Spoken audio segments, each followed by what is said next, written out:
What have I told you that a 13th century Franciscan friar predicted exactly what would happen to the Catholic Church in 2025? That he saw clergy fighting, the faithful confused, and the hierarchy compromising with worldly powers 700 years before it happened. His name was St. Bonaventure, and actually on airtime, it's his feast day. The Seraphic Doctor. He didn't just predict our crisis, he gave us the roadmap out of it. But here's the thing nobody talks about. His solution is so demanding that most Catholics today would rather stay in chaos than embrace what he's asking of us.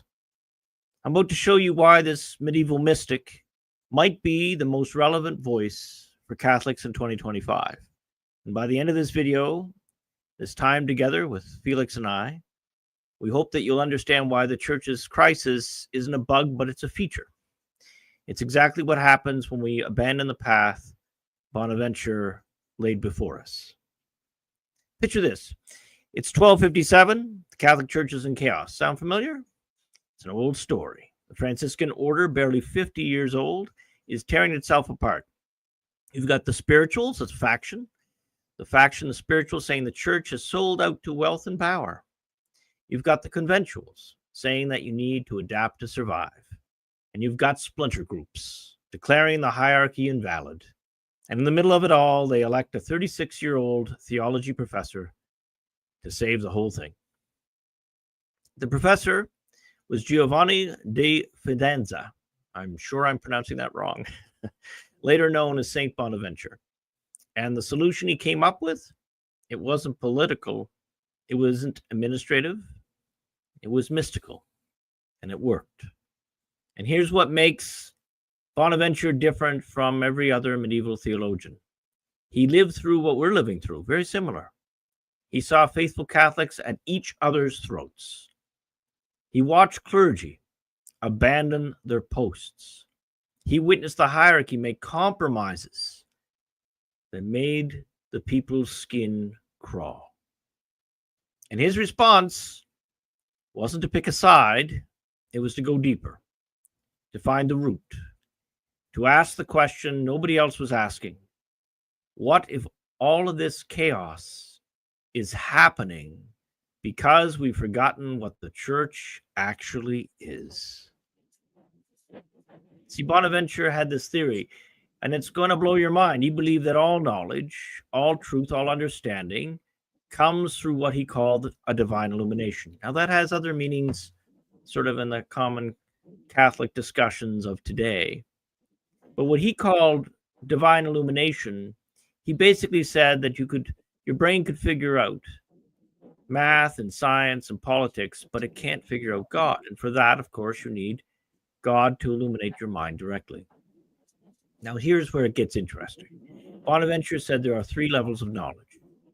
First, there's what he called the eye of the flesh, your physical senses. You can see, hear, touch the world around you. Second, there's the eye of reason, your intellect. You can figure out philosophy and theology and solve problems. But third, there is the eye of contemplation. This is where God directly illuminates your soul. And without this third eye, Bonaventure said, you're spiritually blind. Now apply this to the Church's crisis. What do you see? You see liberals trying to solve supernatural problems with natural reason. The Holy Spirit is telling us to change. Really? How do you know that's the Holy Spirit telling you this, not your own wishful thinking? Or worse, the devil himself. You see conservatives trying to defend the faith with pure logic, but what do they have in the toolbox but square circles? The magisterium can't err, they say. And they have all kinds of quotes to tell you. But what happens when it actually does contradict itself? When one pope contradicts another? When one writing post-1960 differs from what was taught before? You get intellectual pretzels, square circles. And it's not healthy for the spiritual life nor the intellectual life to try to maintain this incongruence. You see traditionalists fighting amongst ourselves about which group is more trad, which group is more Catholic, and all the while missing the lapsed and discouraged Catholics and the Protestant converts who awakening to tradition on the internet. Where do they go when they see all the squabbles and uncertainty from Rome? Many of them go to the Orthodox. Why? Because our divisions are a scandal and our mission divided. What conservative American do you know that is for open borders and a managed decline of both our individual nations of the West, Christian civilization itself? And yet, what do they hear when they go into the pew regular with Leo? Folks like me say it's long past time to unite on the basis of the definition that Catholicism is adherence to the 20 doctrinal councils in its de fide forms, and awaken and work on the restoration together with God's good help. Bonaventure would look at all of this, all of these squabbles, all of this circus, and say that you're only operating with those two eyes. It's actually kind of unfortunate he uses the term eyes because, of course, the New Age people use something similar. But that's not what he's getting at. He's talking about the ways of seeing. And he would say that you're trying to solve a mystical crisis, a spiritual warfare with natural tools, natural weapons. It's like trying to perform surgery with a butter knife. It won't end well. And neither will all of this politicking and foolishness that's going on in Christianity today in the larger sense, and Catholicism in particular.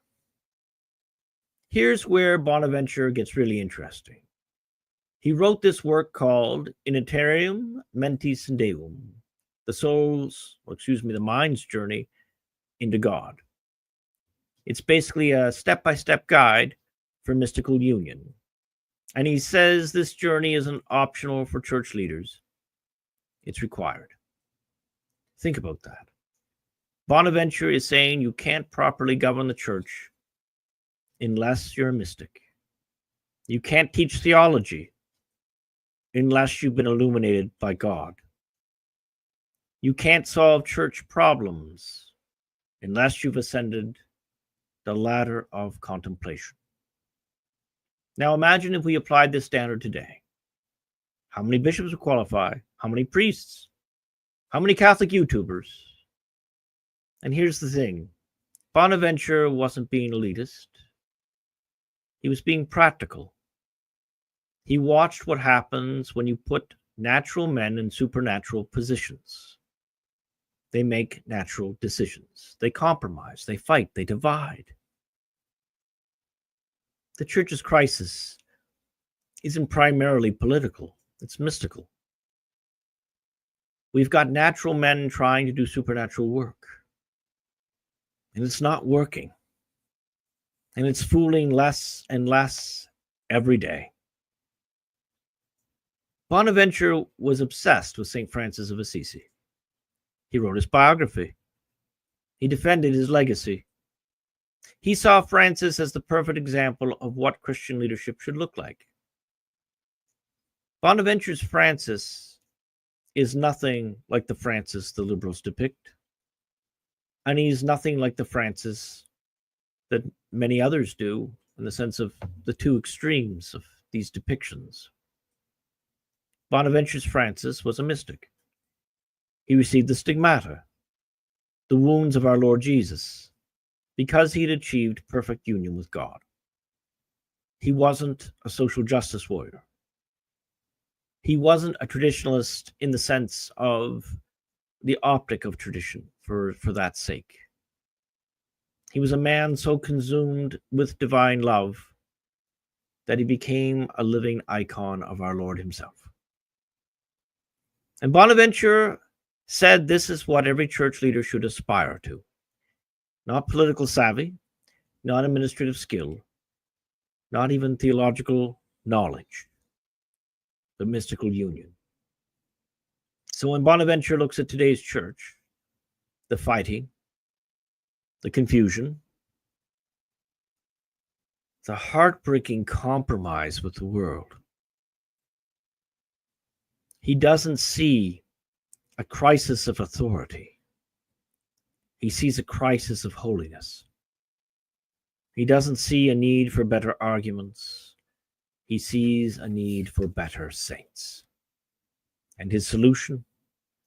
The same one he gave to the fractured Franciscans in 1257. Stop fighting about externals. Go into the desert. Fast and pray.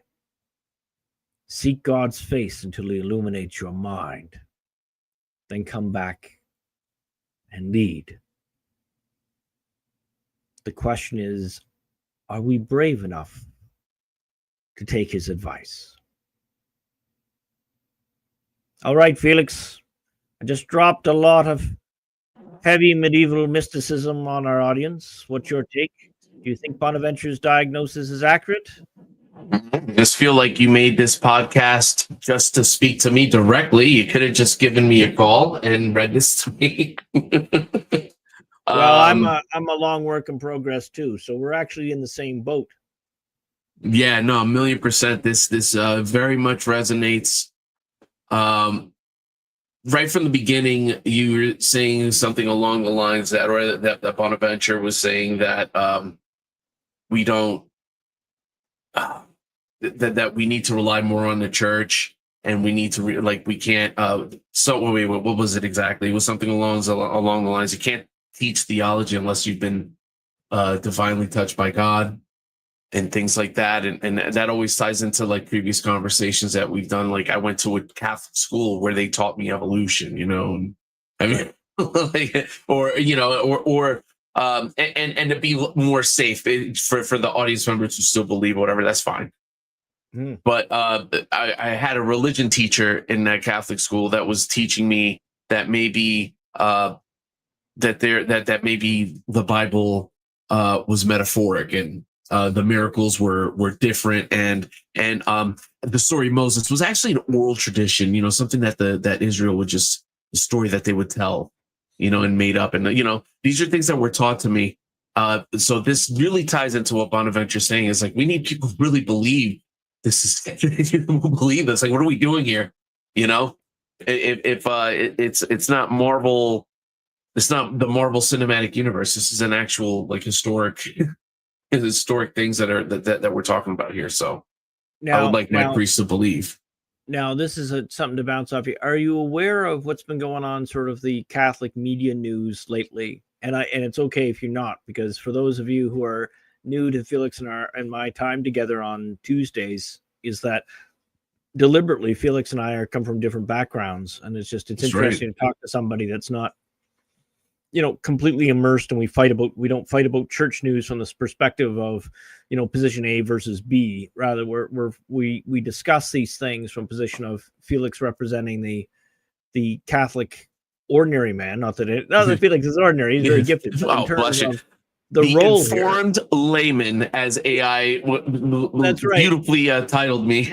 we for fun gave AI a transcript and asked what it saw, and that's what it came up. It said Felix is an informed layman. Yeah, that's good.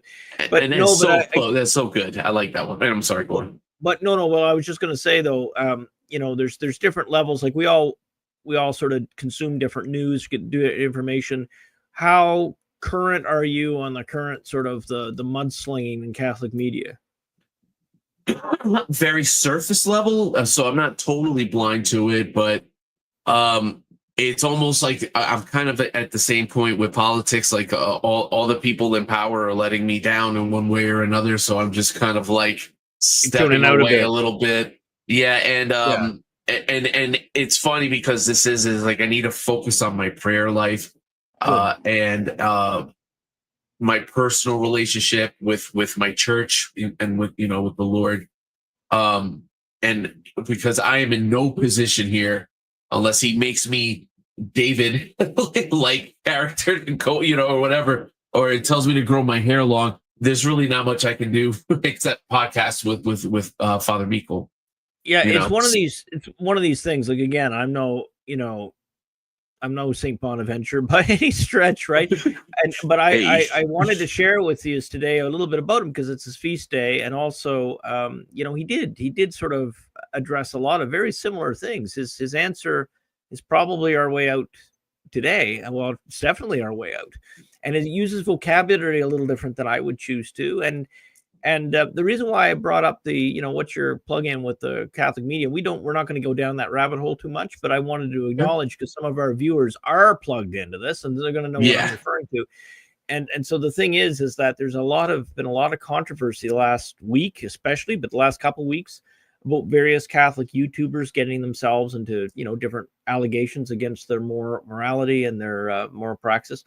And and so it's raised a lot of debate about sort of the holiness of sort of the different factions of Catholicism that are also on social media.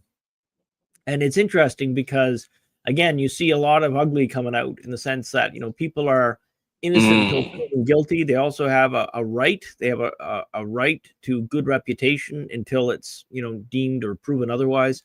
And there's these processes. And I was talking to our mutual friend Father Martin there about this, and some time ago Bishop Barron came out with this idea, which I didn't agree with, but for different reasons, where he said, maybe we should be certifying certain Catholic YouTubers. And my concern was, well, it'll silence some of the good voices that's in the mainstream that are calling out the church on some of its growing pains or its issues.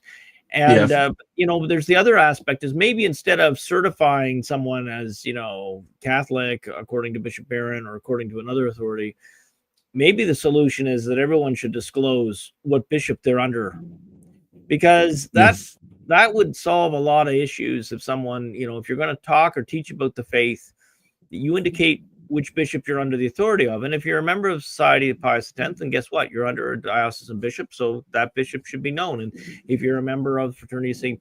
Peter, again, you work in a diocese, a geographical diocese, and that should be known. If you're part of one of the Irregular groups, then again, you're still under a bishop. So this is probably one of the ways that we could improve Catholic social media, is that we understand who we're dealing with. Because again, there's some people that wouldn't listen to me just simply because of where I derive my authority, and likewise there's people that won't listen to other certain groups because again, they have an issue with the group. But at least it would take away the doubt of whose authority does this person speak under. Because with the rise of lay Catholic involvement, at the end of the day, if they're going to talk about the faith, they are under the authority of their local bishop.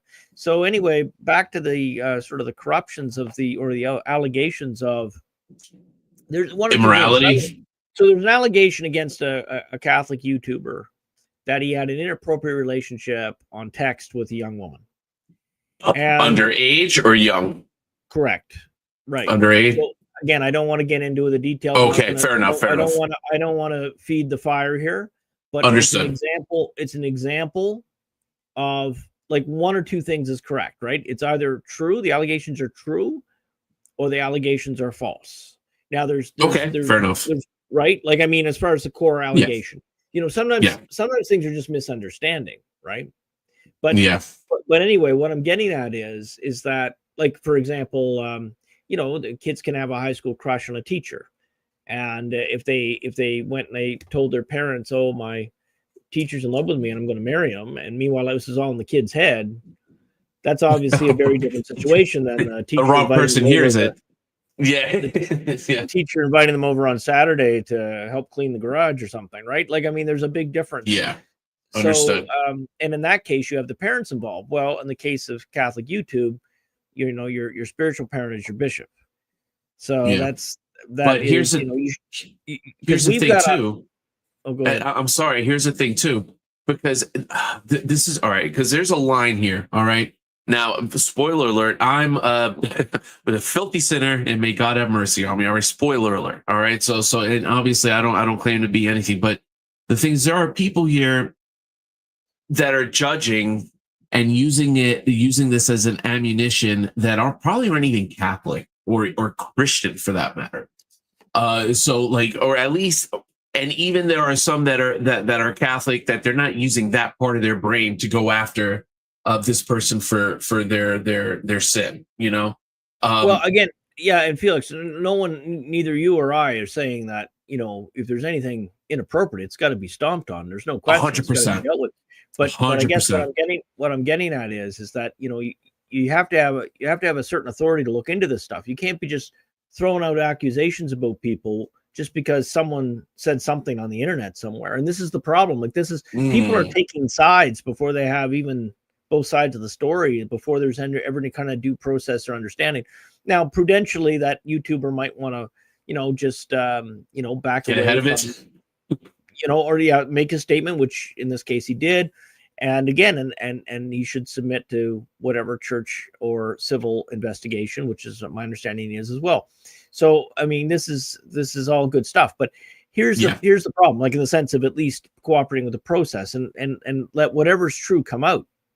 But the thing is, there are piles of Catholic YouTubers that speak in the name of the church with a quote here, a quote there, and they have no accountability to their bishop at all. And they just basically pull whatever they want out of their rump, and they call it Catholicism, and it's not helping the cause, and maybe that is by design. They're probably part of the enemy's attack on the church itself. Yes, I think so. You have different factions. We have legitimate agreement, like disagreements, right? Like, so for myself and the superior of St. Pius X would probably have some disagreements, but would also have a majority of agreement. Our disagreements wouldn't be about the faith, or disagreements about strategy, or about a little bit of ecclesiology, or what should be done in the crisis. But there's absolutely zero daylight between me and Pius X on what the restoration is required, the restoration that's required. So, and likewise for all the trad groups, so the thing is, I think we all basically want the same thing ultimately.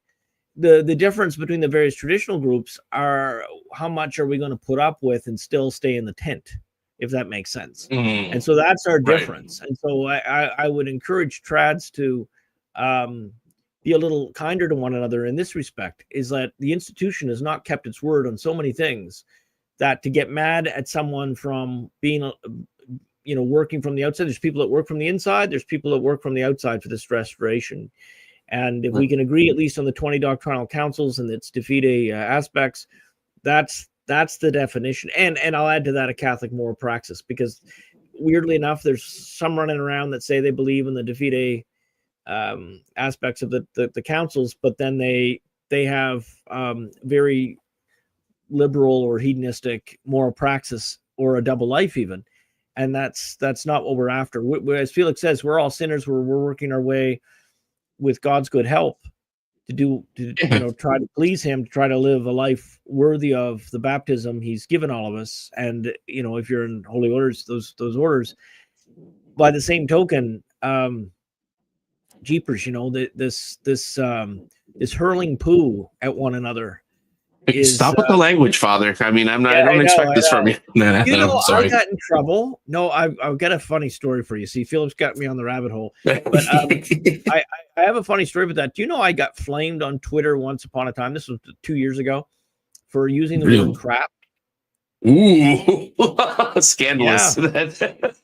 I used the word crap, and apparently that's a profanity. Not in my world, apparently, but in that person's world. And how dare you? How dare you? How can a clergy speak like this? Jeepers, I'm an ex-sailor. You should no Lord's name in vain, but hey, we've come a long way. We're both Navy. Progress, right? So we all are. Not frequent. I mean, but I'll tell you, when I left the Navy, it was something I really had to work on to clamp down, because if you're in an environment where it's like it's easy to fall into it. It's no excuse for it. I should have been better in those years, but I'm just telling you. Gosh, golly darn it! But I can tell you, in my world, what I'm trying to get at is coming from that place, and with God's good help, conquering, cleanliness of language for the most part. When someone tells me that crap's a bad word, I'm gonna roll my eyes, right? All right. Yeah, that was like I was watching I was watching the Brady Bunch movie. It was actually the second one. And there was one part where the guy goes, "I am going to kick your butt," and then with all the Bradys were like, "Oh, oh, really?" He said the B word, So that's what this reminded me of. But and tell me if I'm wrong here, right? I understand there's a line, especially there's a standard. You're putting yourself out there on YouTube, and to teach and guide and all that. And me, again, as informed layman, my opinion is that any type of like real disciplinary action, judgment, things like that should be handled by the clergy. Like you said, their bishop, their church. Absolutely. See, the next time you get in trouble, we're going to have a board of clergy. We'll broadcast it on YouTube, and we'll just, Well, yeah, but I'm saying it should be more private. No. But well, I mean, I don't know, because don't you think, like, if we were to dig in, like, if we were to dig into every single person, you're gonna find stuff. You know what I mean? Like, we're gonna find stuff. I think we all agree, and I know you do too. So I think all of us agree, counting our audience, and I hope we all do anyway, that there's a big difference between me being mean to Big Man Littlebeard on the internet, one of the other Catholic YouTubers. There's a big difference between me saying something a little uncharitable and us having an inappropriate relationship with texts to 1,000,000%. No. That is a different level. And again, then I should add, on top of clergy and people in the proper authorities, okay, like police and feds or whatever. Sure, this applies to all of us, right? Including all of the human family. It's not even just a subset of the baptized. There's certain things like the natural law, right? Like even if we didn't have a law against that, it's against the, there's that's one of the things wrong. You almost don't need a law for it to know it's wrong. I right, would say. In the sense that, that's so I mean, more and more, I'm so happy to see even some secular people sort of pick up the idea of the natural law again, because it's, of course, plenty of Catholic scholars have dove deep, but there is a law that's sort of inscribed on our heart. I mean, obviously, if you have a blind little old lady in a chair, and you happen to be, hungry, and you go by and you see she has a TV dinner, you don't steal her TV dinner. I mean, that's not, you don't need the 10 Commandments to tell you that's wrong. There's a law inscribed in your heart that's you don't do stuff like that. And the problem is, the more that we have a synthetic environment, the further removed people are from that natural law. So there's always been sinners, there's always been mean people, but the more artificial we make things, the further away the ordinary person is away from that sort of that core set of values, which up until fairly recently, by that I mean, say up until about 60 years ago or so, everybody basically knew what was right or wrong in the society. Now we've got, just incredible gaps in morality. I mean, if you watch any, YouTube commentary, like, in other words, not mainstream news, on what's been going on with some of these protests, and like, you see some really horrible mind control propaganda ever since preschool or even earlier. When you're watching Teletubbies, when your baby's watching Teletubbies, God knows what those things really are telling the kids. I guess I was going to say my issue is more, it's just the other informed laymen out there that don't have that type of position, that are quick to throw stones. It's like, okay, we need to back up to a certain degree. They're quick to assume or presume an authority that is not properly theirs. No true judgment or held, or like no answer. You can say, hey, this is my opinion, and I defer to proper authority, or this kind of thing. But it's, at the end of the day, there's a lot of crazy, like, you follow, either mine or Father Martin's Twitter feed. You see every once in a while the kerfuffles we get into, and you see the big difference between the respectful disagreement amongst Catholic men or baptized men and women, or you see the people that are running around. I had some idiot say, and you can't believe this, like, this is going to horrify even big Pope Francis fans that are theologically educated. This idiot was basically going on how, he's going to be spending eternity singing praises with Francis and all this kind of stuff. You don't know where Francis is. I don't know where Francis is. This is I don't say he's anywhere. It's God's judgment. Until someone goes through a canonization process, and even then, of course, there's some arguments that, since they lost the devil's advocate and a couple other definitions of what a miracle is, that process is compromised. And of course, there's lots of debate about that, and I don't want to open up that one. What I'm getting at is, a great episode. These fools don't even know what the sin of presumption is. Like, it's like, my goodness, like, what are you doing, trying to represent anything to do with Catholicism when you don't know just even the basics, or like the sin of detraction. There's another one, right? And there's all these things that, maybe I don't really want to do a show on listing all the unknown sins, or, the commonly ignored sins, but it is funny because, we all have little slip ups. We all have little slips ups in charity and what, like, sometimes I'm a little blunt, not to be uncharitable, but to wake folks up. And again, is that pleasing to God? Sometimes yes, sometimes no, probably, right? So there's often when we're firm or angry, there's a righteous and a non-righteous component, and we have to stand before God to explain that part which was our pride and not him, Yeah, no, I think that's a really that's a good point. I don't know, and I'm the opposite. I try to handle everybody with kid gloves. I don't like hurting people's feelings. I don't like making people upset. So sometimes I gotta deal with that. What do you make of this Bonaventure business? Like, okay, so just to, like, for me, I always mentioned it, like, the Bonaventure theme. So you've never heard me go on about mysticism as a prerequisite or whatever. This is Bonaventure, right? Yeah. For me, I always go on about the first commandment. I'm more of a John the Baptist guy, right? Like, you put because I don't believe everyone's called to contemplation. So, or at least in practice. Now, I'm going to get some people flaming. Everyone's called them. I go, okay, fine. Again, this kind of stuff we can have a bun fight about. Yeah. Right. Different organs in the body is a better way for me to say it before anyone started calling me a heretic. But no, there's different organs in the body, and I'm just saying that we're not going to get out of this thorn bush by cleverness. We're not going to get out of this thorn bush by a clever canon law quote or a saint quote. Because what you find on Catholic Twitter and other Catholic media, everybody, there's a very small group that's convincible. And it's a very small group because typically people read different things, or they like certain commentators and they follow that person. And as much as we don't want it to make it about, who you trust or who you like, that's basically what decides it in a lot of cases. In practice, it's not the clever argument.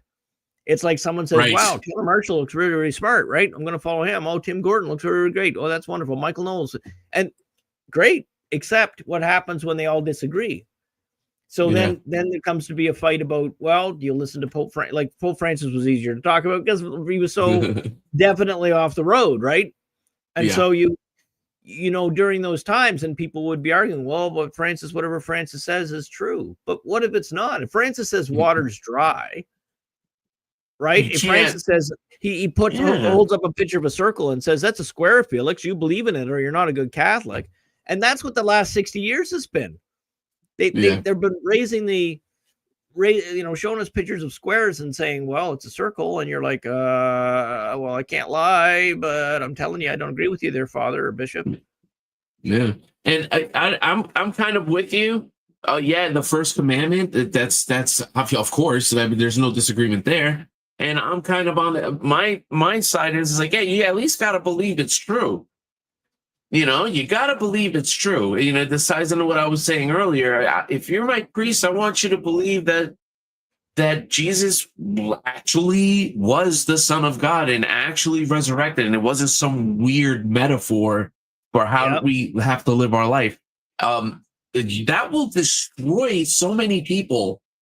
I mean, that does so much more harm. I don't know.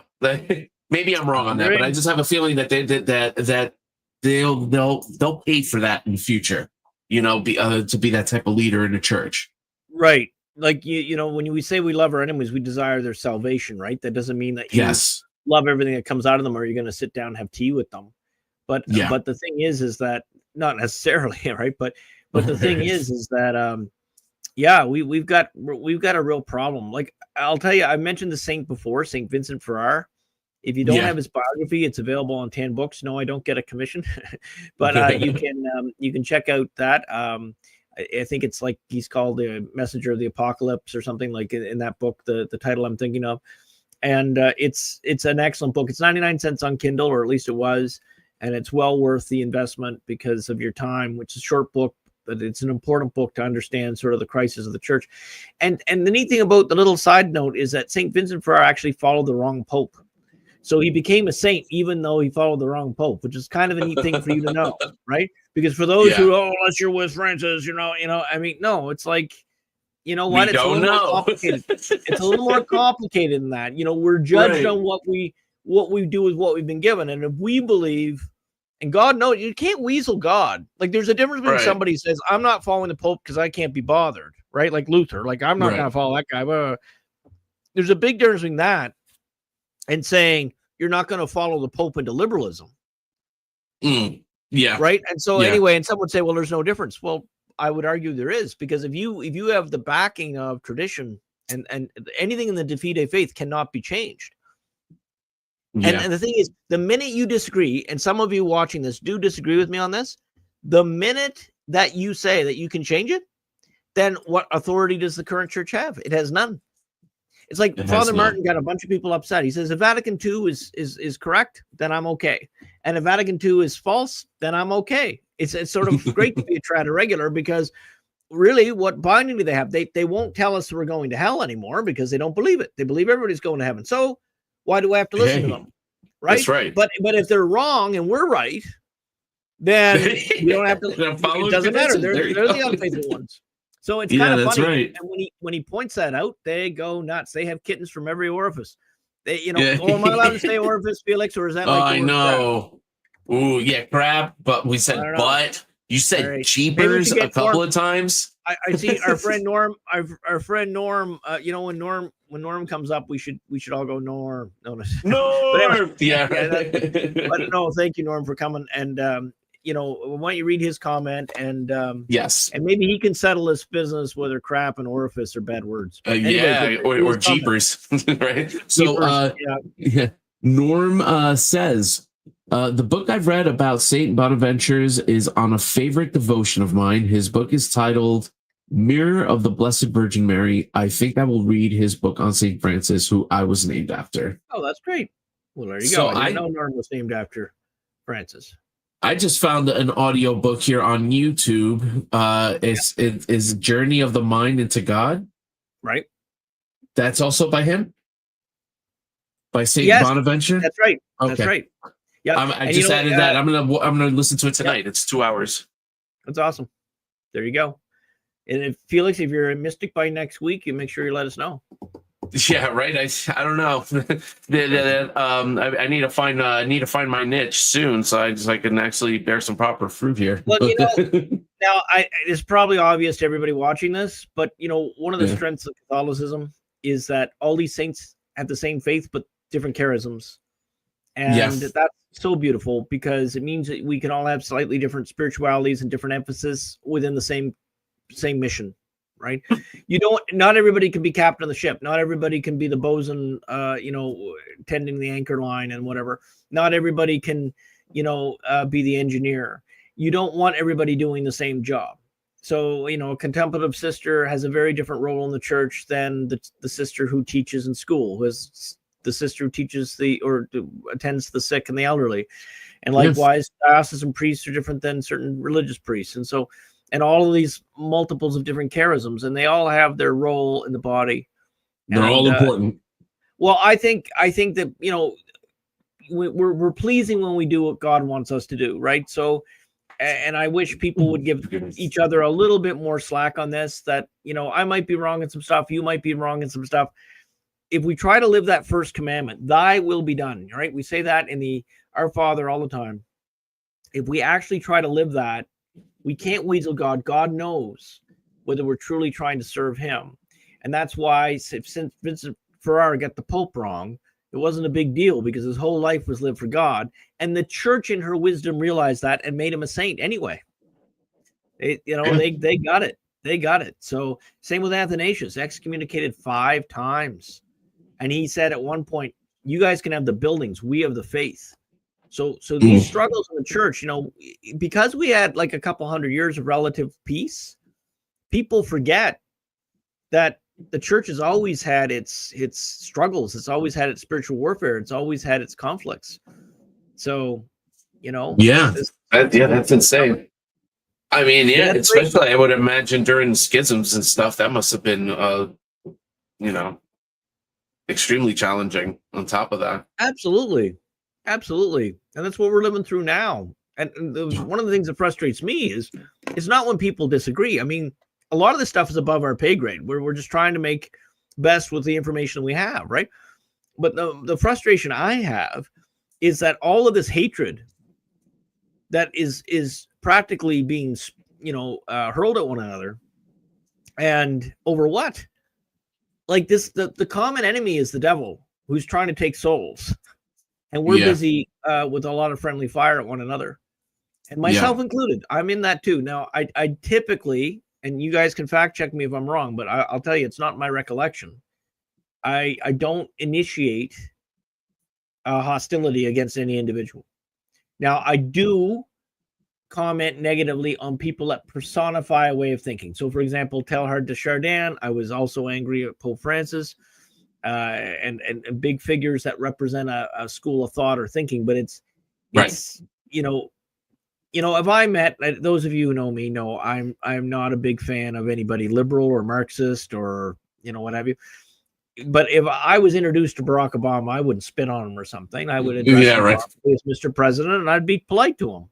Well, Felix met him. And he'd be polite to you. I know. Met is very loose. I shook his hand while he was doing his doing a rally when he was running for what was it? When he was running against Hillary Clinton in the primary. And I knew he was going to be president when I saw him speak at the convention for John Kerry. I remember I forgot who I was with, but I remember I was like, that dude's going to run for president. He's going to win. And that's one of the few times that I was actually right. Almost every other time I thought I had the election called and I was wrong. Wow. Yeah, he made a big impression with all those Roman columns and stuff. Oh, yeah, he sure did. But I don't know. And by the way, for people, if this is your first time listening, I've been red-pilled way a long time after, shortly after that, or shortly after his term, I should say. So, as soon as Felix said he shook Obama's hand, the viewer count went down like 4 people. Did you see that? I know. They were like, that's all right, Felix. I will say much worse later. I know. It's like, this is, wait, what was it? This is what they were, this is where they were at right now. Right. I'm looking for We're all works in progress. We're all works in progress. Yeah, right. So there's I see Lee's got a question. Oh yeah, it's the medieval doctor Saint Bonaventure, and I think by now you probably figured it out. Yep, he's not a medical doctor. So there's a number of people recognized as doctors of the church. Medical doctors were physicians, and they became they sort of adopted the title from this. So doctor comes from a Latin root that means teacher, and so the thing is you have a number of I believe the modern church has something like 42 or 43 doctors. Someone can fact check me, but traditionally there was like 33 of them for many years. And the idea was that these were saints that were held up specifically for their teaching, that they captured the essence of what Catholicism is. So for Bonaventure to be named, hey Dale, for Bonaventure to be named a doctor, that's the church's pronouncement that his teachings are to be held with a certain higher level of importance than a non-doctor. I once had a fight with somebody, not a fight, it was an email complaint. So I always know when I get a good sermon because the visitors will email me nasty, right? Oh yeah. Which is kind of funny, but anyway. Right. And so they were like, where did you get that? Because I was preaching on Alphonsus, and Alphonsus is a lot of things that just jar the modern mind. And I said, St. Alphonsus. And I got this back. Well, that's just one man's opinion. And I said, Madam, he's a doctor of the church, right? So anyway, she didn't stay at our church very long, but that's all right. That's what it is. That's crazy. In the personnel selection business, we call that self-select out. Self-select out. Yep. Self-select out. That's when, people, it's always funny. You have a really good sermon when people get up and they walk out halfway. Oh my God. I remember. Which is funny because I should have the porter say, we know how you voted. No, just we know. I know. I remember my girl, Lyra, she had to leave because of her job. It was like an emergency during mass. and everybody thought you upset her during the sermon. Oh, really? I had to tell everybody. I think you thought so. It was like, I'm sorry. I said, I was like, no, yeah. She had a call. She had an event that she was doing at her job, and she had to leave a little bit earlier than usual. And I was, it's kind of funny. I don't really. I notice when people there's like a stampede, obviously, right? But I don't really like, my mind doesn't, especially if I know the person, my mind doesn't go to that I've upset them. Although it has happened during the sermon, so it made sense, right? I mean, you said something, one of your famous lines, and she was like, "I'm so sorry." And she even was like, "I'm so sorry, I have to go." I was like, "Babe, if you have to go, you got to go." So I've got a funny sermon story for you guys. It's totally sorry for the rabbit hole. It's a story of empathy, not of remorse. That's what I'm going to tell you anyway. But once I had to do a eulogy, and typically in tradition you don't do eulogies during a requiem, right? But anyway, very long story short, at this particular church, that was their request, and there was an accommodation made and indult made or what have you. And I was a priest at the time, and I get up and I preaching this eulogy, and right in the middle, the widower hollered out, "What the heck is going on here?" And I just keep going, right. But the son-in-law came in and said, "I'm going to make your day," because it's kind of off-putting. You're up there and then someone hollers at you during the sermon, right? Wow. Yeah. But it turned out that this individual had a faulty hearing aid, and his daughter got him a new hearing aid, but it wasn't calibrated. So she was using an app on her phone through Bluetooth, and somehow she slaved the hearing aid to her phone calls, and he was getting her phone calls in his ears. It happened. Oh, Lord. So I've learned not to jump right to conclusion that someone was upset at something I said. Normally what happens is, people, if they're upset, they sit through it, and then they give you stew face. Like, there's a famous picture, Francis, stew face. Yeah. They give you stew face, and then you get a nasty email. That's my experience. And that's it. So if any of you are priests, and you are watching this and you want to share how your sermons irritated people, I'd love to hear those stories. We should even do a whole show on the crazy stories, or what you did to upset people, right? Yeah. But I'll tell you what, I guess that's the appropriate response. If you're that sour or salty on the sermon, is maybe you put on a sourpuss and then you go home and you write a letter. Yeah, right. I mean, and it's got to be respectful, obviously. I mean, that's not really write whatever you want. It's perfectly okay. So this segues into this idea. It's perfectly okay for you to disagree with your clergy respectfully, and also ask them, "Father, where did you get that?" That's a fair question.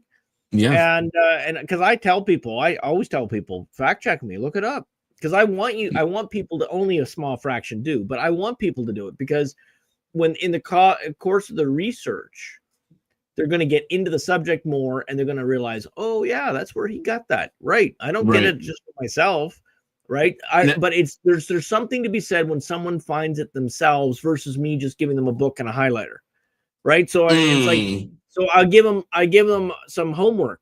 Now, not everybody likes homework, and so therefore they won't do it, and then they're just mad at me. But I try to, because the whole idea is to get you into deeper understanding. Like Saint Cyprian, he used to go to various churches, and he'd tell people, if I ever come back and I teach something different next visit, don't listen to me. Pray for me, but don't listen to me. Because you can't change core teaching. If all of a sudden I said, it's okay to marry your basset hound, but not your Chiweenie. Yeah. Excuse me, Father, where does it say in the scripture or the catechism that you can marry your household pet? You can't. Yeah. When did the devil take hold? I mean, I'm being silly, but no, there's not, and that teaching the church will never change, right? Right. So there's a man and woman, and the rules of what makes a marriage, and that can never change. Right. Now the seculars can use the word. We have no power over this. Every once in a while I get a kick out of it. No, and so some of you are like this, and I want you to take some paternal or fraternal correction from me, okay? You're not convincing anyone, nor are you even calling to account when someone says, "Oh, look, Bruce and Gord got married," and you look at them and you say, "Well, that's not a marriage." You're correct, but that's not the way to win them over. because the thing is, Yeah. then it turns out that, and you have no authority over the English language. Wow, Father. So, And you know what? English, Oh, unlike French, sorry. French, there's an academy. There's an academy of French, believe it or not, and they determine what words mean. Well, in English Same is a thing. lot more fluid. No, there's no I'm- academy. There's no academy. So actually, I got into it with one guy. He said to me one day, he argued me about a certain definition. And he says, where are you getting that definition? I said, from a Collins 1950 or whatever it was dictionary. Well, that's not right. Sure it is. As long as I'm not calling a dog a cat, right? Which is obviously a falsehood. But if you use certain words differently or in an older form, there's no law against it. And there's no rule in English you can't. If a word was once used in a certain way and it's in the dictionary, any dictionary, even an old one, then that's what the meaning of the word can be. Like the word awful. The word awful used to mean full of awe. Like, full of awe. And then Right. somehow, somehow got flipped. But it's funny, Father, just I'm kind of having this moral dilemma that you can help me with, because this weekend I have these neighbors that are having a commitment ceremony, and I was invited to it. They're because they're good friends of ours. I pray for them. I'm not advocating or condoning that type of lifestyle or that behavior, but nonetheless, they are very good neighbors, I can say, and I'm like, I don't know if I attend, am I sinning? I mean, they're not saying it's a marriage. They're not calling it a marriage. Depending on the community you belong to, okay, they're going to give you different advice. I had a situation in my own life where I had a close family member whom I love very dearly, who married outside the church, and I wasn't going to go to the wedding. Yes. And the rector of the seminary told me to do so, and gave me a reasoning for it. And I didn't even agree with him, but of obedience I did. And I'm glad I did, in this sense that there was no, it was funny. The rector said, well, at least you can be a witness at the annulment. It's kind of cynical, but it was true, because when I went there as a theology student, right? And I went there and I listened, and I was like a seminarian for a year, and there was no promise. Like, it was none of the promises necessary for a sacramental marriage. In fact, it was the weirdest wedding. I think it was the Unitarians or something, but they did something like this. Well, we're here to celebrate this love, and it might not work out. It doesn't exactly this, it might not work out, but I mean, it's okay. At least you'll have one more today. And it was like, oh my goodness, like, even okay, it's like this is wild, guys. Nova Sordo wedding. You going to fact check me this, or this is good. Like, this is one of the, when I say it like this, it's just like, you're going to confirm I'm right? Because there are some secular judges and magistrates that have a more Catholic form of wedding than that. Like the secular form that promises death to your part and openness to children and permanence and fidelity, like no multiple partners. We've inherited in some of the secular words that the magistrate, back when the culture was primarily Christian, all of that language got into the secular forms. It's very interesting. So, but anyway, we're sort of off the topic, but no, okay. So the early church, when the society was more Christian and more Catholic, it was seen by traditionals, and there's still an argument. That's why you'd ask your pastor, or the pastor would ask the bishop under certain circumstances, right? Because you want to do the greater good for souls. So there's a very good argument why Catholics should not attend non-Catholic services of any form. Over the years, funerals were always accepted. You just don't partake of their communion, and you don't partake in their prayers, but you can be present, or especially at the. So my solution is almost always go to the wake and avoid the funeral. But when you don't have a wake and they're just going to commit the remains into the ground, well, it's not like you're simulating a mass or something. I mean, you're there for the family. And just, if they start doing weird things like praying to the great spaghetti monster or something, I mean, whip out your rosary, roll your eyes, and I mean, the world is so shot, right? But I mean, your kindness, in a certain sense, might open the door for later, when at the appropriate time, to say, I was there for you because I value you as a friend, but my faith gives me a certain strength and understanding of what's going to happen, what our whole point is on earth, what's heaven's going to be like and all this.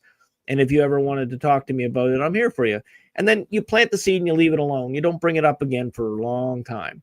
Because the thing is, the way to evangelize in this era is, first of all, I disagree with the liberals who say, well, don't proselytize, don't be, no. You can plant seeds, but you plant seeds with logical questions that fit with what they're going through. And you try to encourage just a little curiosity, and you wait for permission for you to engage them. So they'll talk to you. They'll ask you, Felix, well, what do you think heaven's going to be like? What's this thing about this Catholic purgatory? And then it's okay if you don't know. You know enough if you can't, not everybody has a good memory for catechism and stuff. So if you do not, at least know what you don't know, so you know when you have to look something up or refer them to somebody who does. So there's other lay people in your parish who do, or your priest, and of course, depending on the parish, priests are often busy, but there's almost always a few lay people that are pretty gung-ho with the catechism that can sit down with you and your friend and help you win the soul over back to our Lord. And it's liberating. The thing is, when people find the true faith, it's liberating, and they have a happiness that, in fact, they're so happy they drive everybody nuts around them. And it's just a joy to see. But it is kind of funny because, of course, they want all this all at once, and you're like, and as a priest, you're like, oh my goodness, how am I going to be able to satisfy this person? Because they're well, like you said, they're newborns in the faith, so it's, you've got to let them. It's like a puppy. But it's a joy, right? And then you get some people, every once in a while, there's a joke circulating amongst the Catholics, like, well, how do you know a new Catholic convert? Well, they're Catholic 2 weeks and they start a YouTube channel or something like that, right? I mean, there is a little bit of truth to that, but I don't crap on it. I mean, I do caution people that do stuff like that to now be making judgments on their Protestant. You want to preach the narrow path. What's that? It opens them up then to attack, and this ties into what you were just talking about with this. What's going on in YouTube? Or you refer to the catechism, and you let God does the heavy lifting. You can facilitate the environment, but what I get a kick out of is people think that they're going to convert with strong arguments. There's a very small percentage of people that are converted that way. It does happen. So a very logical, like an engineer kind of guy, he wants to know just fact, right? Premise, argument, conclusion. And you can appeal to reason with somebody like an engineer or a mathematician or stuff like this. And for them, the big key is the starting premises, and then everything else clicks. And then you've got yourself a pretty solid Catholic, because Catholicism teaches that faith and reason never contradict, which is hard to say. How do we explain the last 60 years? Because it's all been barking mad. But anyway, up until 60 years ago, faith and reason did not contradict. Now, well, hey, I mean, that's I don't know. This whole thing that happened 60 years ago is like some weird science fiction movie, like the crystal hatched from an egg and brainwashed everybody into madness. Oh, definitely. That's the whole thing. So back to Bonaventure, St. Bonaventure. And then Norm. Okay, so Norm has a little comment there because he's Norm says that I met that St. Francis is my patron saint. I thought you were like Francis Norman Babbitt. Oh, okay, cool. All right, and then Norm also says one of the most beautiful books I own is the Sermons of Saint Alphonsus Liguori, for all the Sundays of the year. Absolutely. So one of the things that I personally learned, and I'm probably not the only viewer, that if you aren't a priest, then you probably know. Hopefully, you have at least one priest is like this too. One of the things I learned from Alphonsus is always point at the cross. I'm sure there's probably at least one sermon I haven't done it, but all these years, at least once I point at that cross over the altar, and that's something I try to do every sermon, and it's just that came from him, and he's one of my favorite saints. He's also the patron of moral theology, for those who don't know, and he's just a fantastic saint. He had a zeal for souls, and he was a good bishop, and so wonderful saint. So I see that you can look up his playlist. If you look up the Sermons of St. Alphonsus Liguori, the first thing up is a a playlist with 114 videos by a channel called Defeat Modernism, and the title is Saint Alphonsus Liguori Sermons. So there's an example of an excellent lay ministry. Someone took the time. Well, I could have been a priest, I suppose, but it's more likely. Someone took the time. They read the sermons. They recorded it. They did all that. You know, what a marvelous gift. Also, whoever uploaded all those Fulton Sheen shows. Wow. Yeah. You know? I actually got into some of that this weekend. The Art Bell stuff with Malachi Martin. You know, there's some clips of that. And again, people on their own efforts and time and, you know, did that. So that's good. Yeah. Please listen to those Malachi Martin Art Bell videos, interviews. Those are so great. And I keep saying, I'm going to keep saying it publicly so that if I don't do it, you guys can make fun of me or call me out for it. Is that, you know, I have to do something on the book Lord of the World by Benson. Oh yeah, we got to do it. We got to do that. So we will at some point, and I'll be talking to Felix after the show about some ideas I had about that. All right. Yes. And yes. Tonight's I'll let doctor. You read Lee. Yeah. I was asking about the doctor in today's tonight. I'm sorry. I thought. Right. That's what we're talking about. Saint Bonaventure. Yeah. Absolutely. He's a medieval doctor, but I intentionally left it ambiguous. That is he a surgeon or whatever, right? So yes, that's kind of just to encourage a little curiosity. But no, he's a doctor of the church. He wasn't a medical doctor. So Catholic mystic, right? That's how you refer to him, as a Catholic mystic. Yeah, I mean, sure. Yeah. Can you define mystic? Yeah, one who seeks an intimate union in prayer with God, so that basically you have an unimpeded communication with God. Okay, cool. All right. So that's not it's only granted. So full contemplative prayer or mystical union is a grace given by God, and it's not given to everybody. Well, so this is one of the things that gets some people mad, right? Like, it's always funny when you know, Saint Teresa, I got through all the mansions and all this, you know, this kind of stuff, and people go on as if it's like a video game. No, it's a long process. Or people, the other saint that people abuse is Saint John of the Cross, because he talks about a dark night of the soul, and people confuse that. You know, they'll think, well, just because they're a little lazy or tired to pray, that, I'm going through my dark night. No, that's a very different thing. You know, it's a subject. Actually, I think Father Martin at Restless Heart Media is a wonderful young priest, and he has a whole bunch of spiritual series, and they talk about stuff like this. So I encourage you guys to watch all of his stuff. It's just amazing.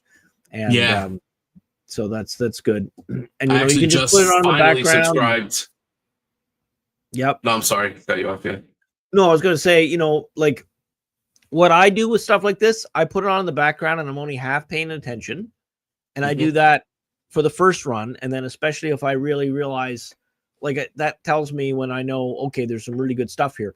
Then I give it 100% my attention a second listen. But I often, like, it's funny because people will send me stuff and they'll say, well, you listen to this and this.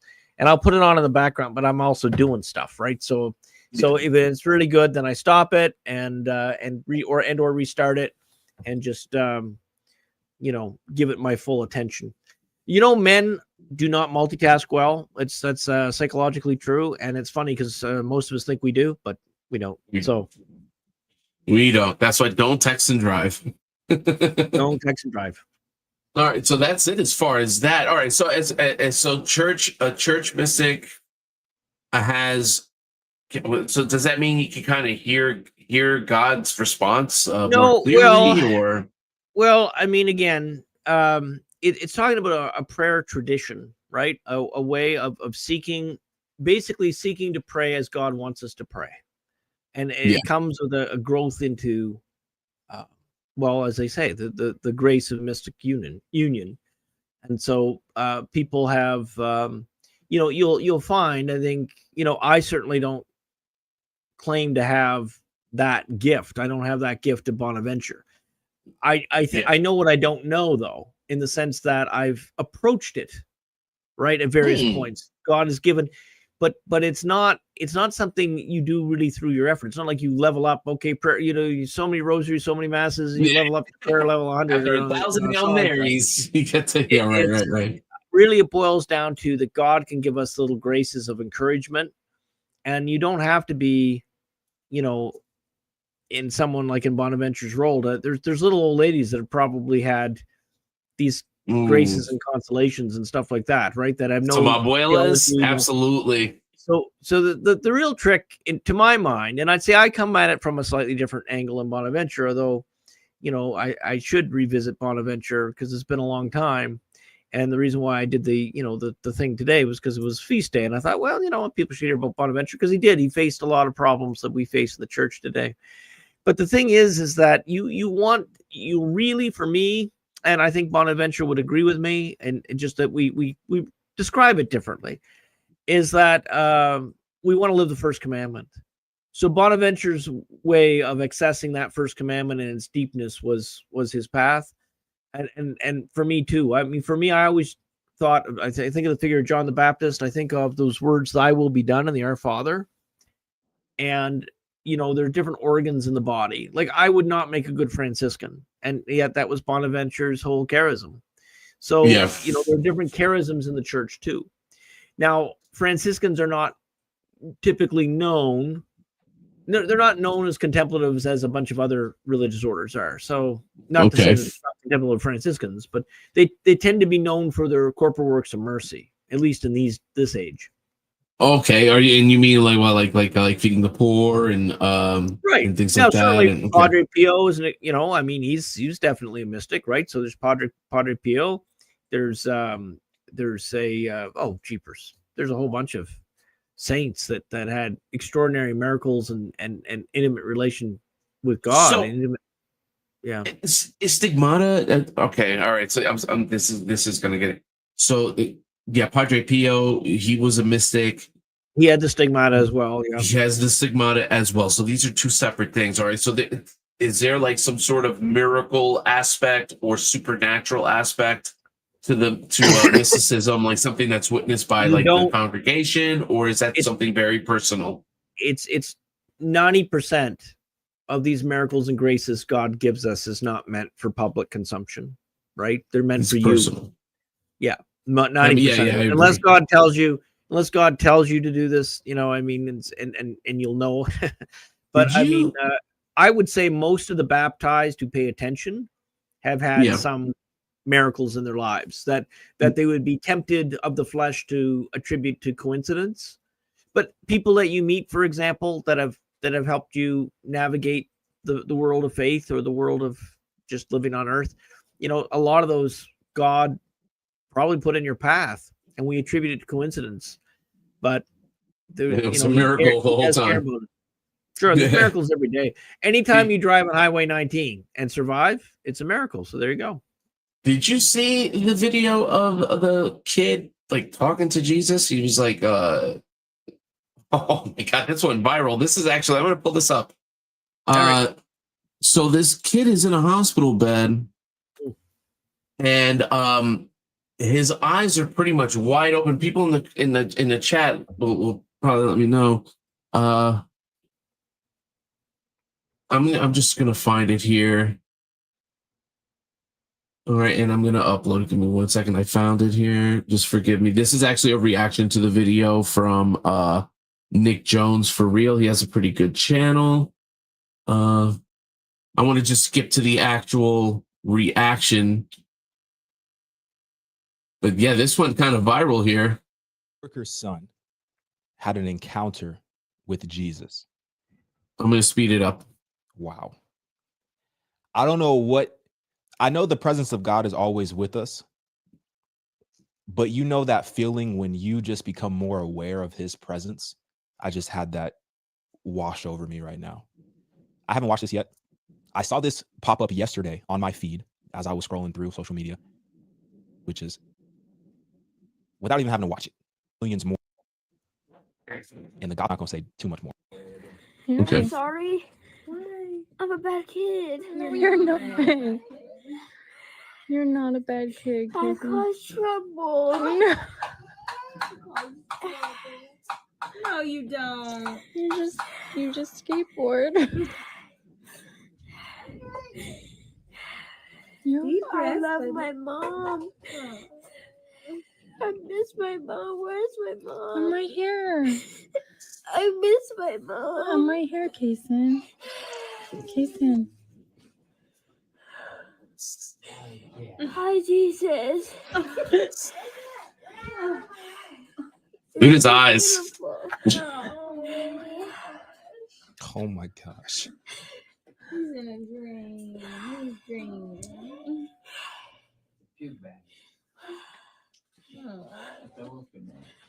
Oh, there's heart shaking.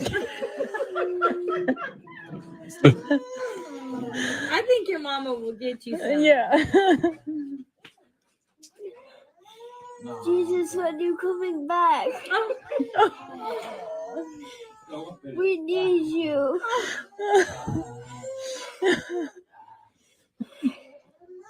I need you. Oh my God. I miss you, Jesus. I miss you. Dad, you're so pretty. Hi, Dad. Do you see me skateboarding? His dad passed away a year ago. Oh my God. He's so pretty. Wow. You're so pretty. It's okay. Mom loves you, Dad. She tells you all the time. I love Mom and Mom loves you, Dad.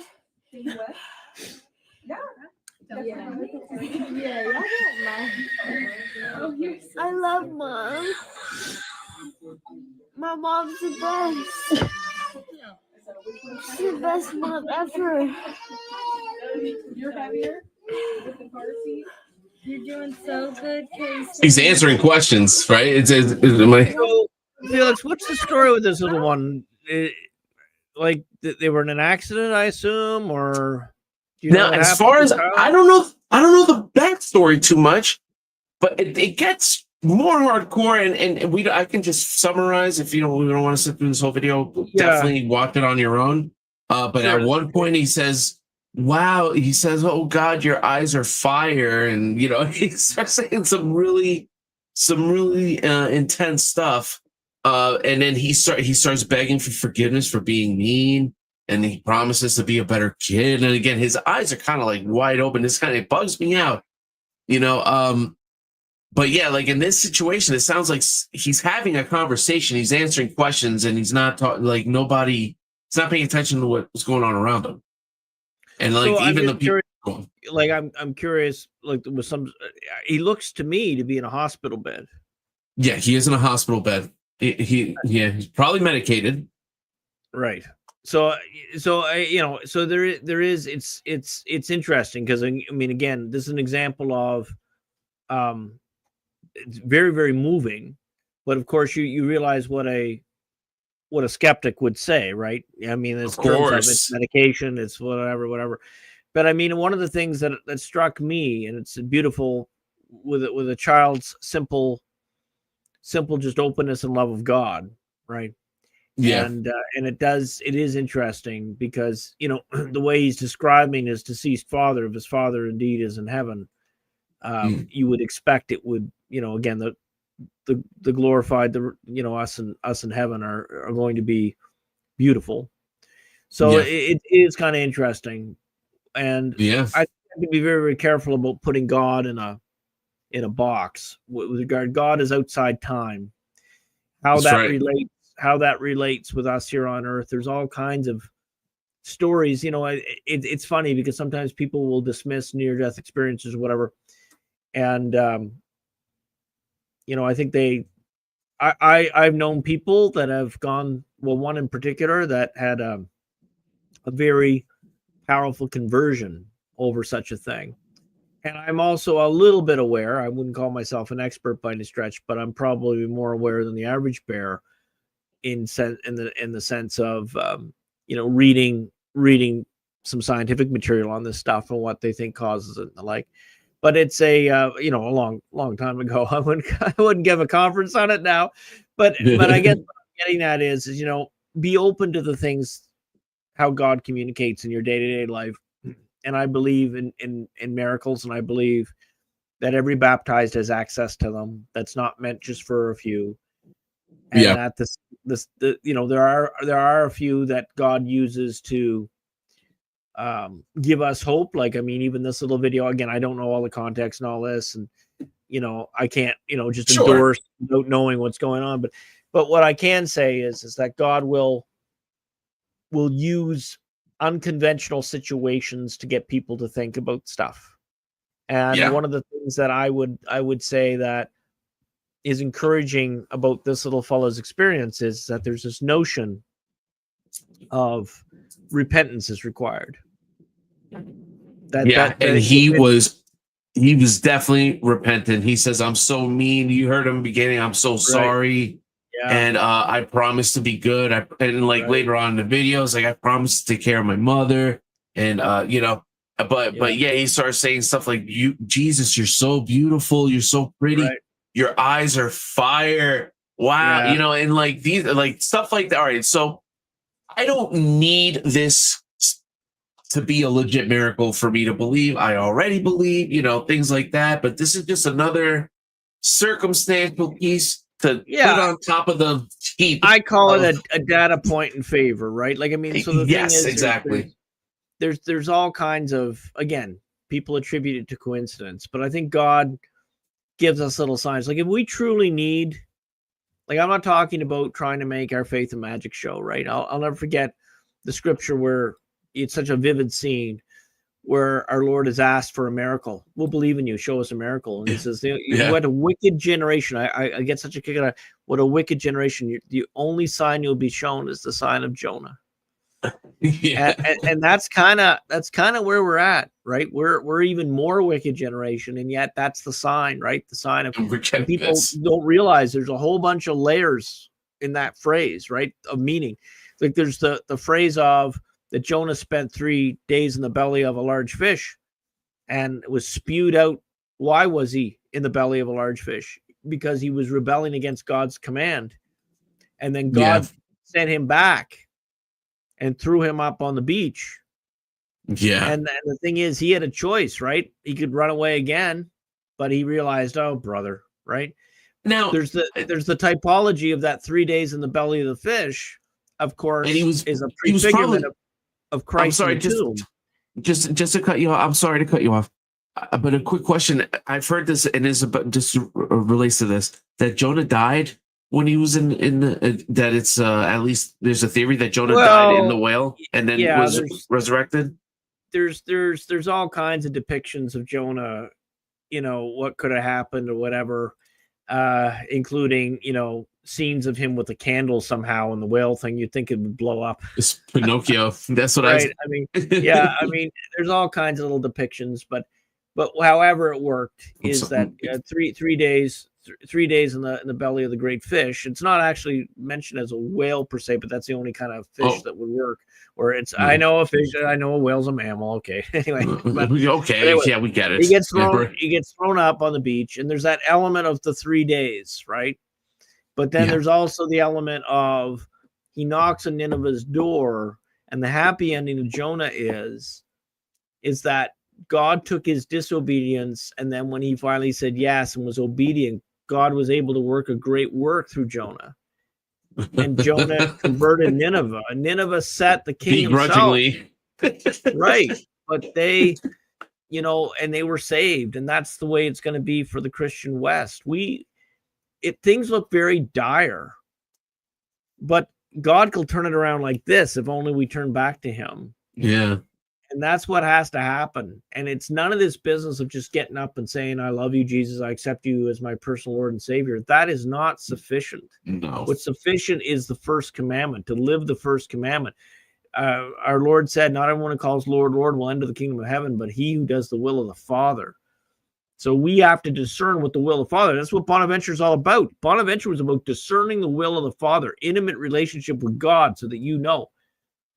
And he's saying that anybody in church leadership should be informed by that path, that quest for holiness with God's good help. We do not do it on our own merit.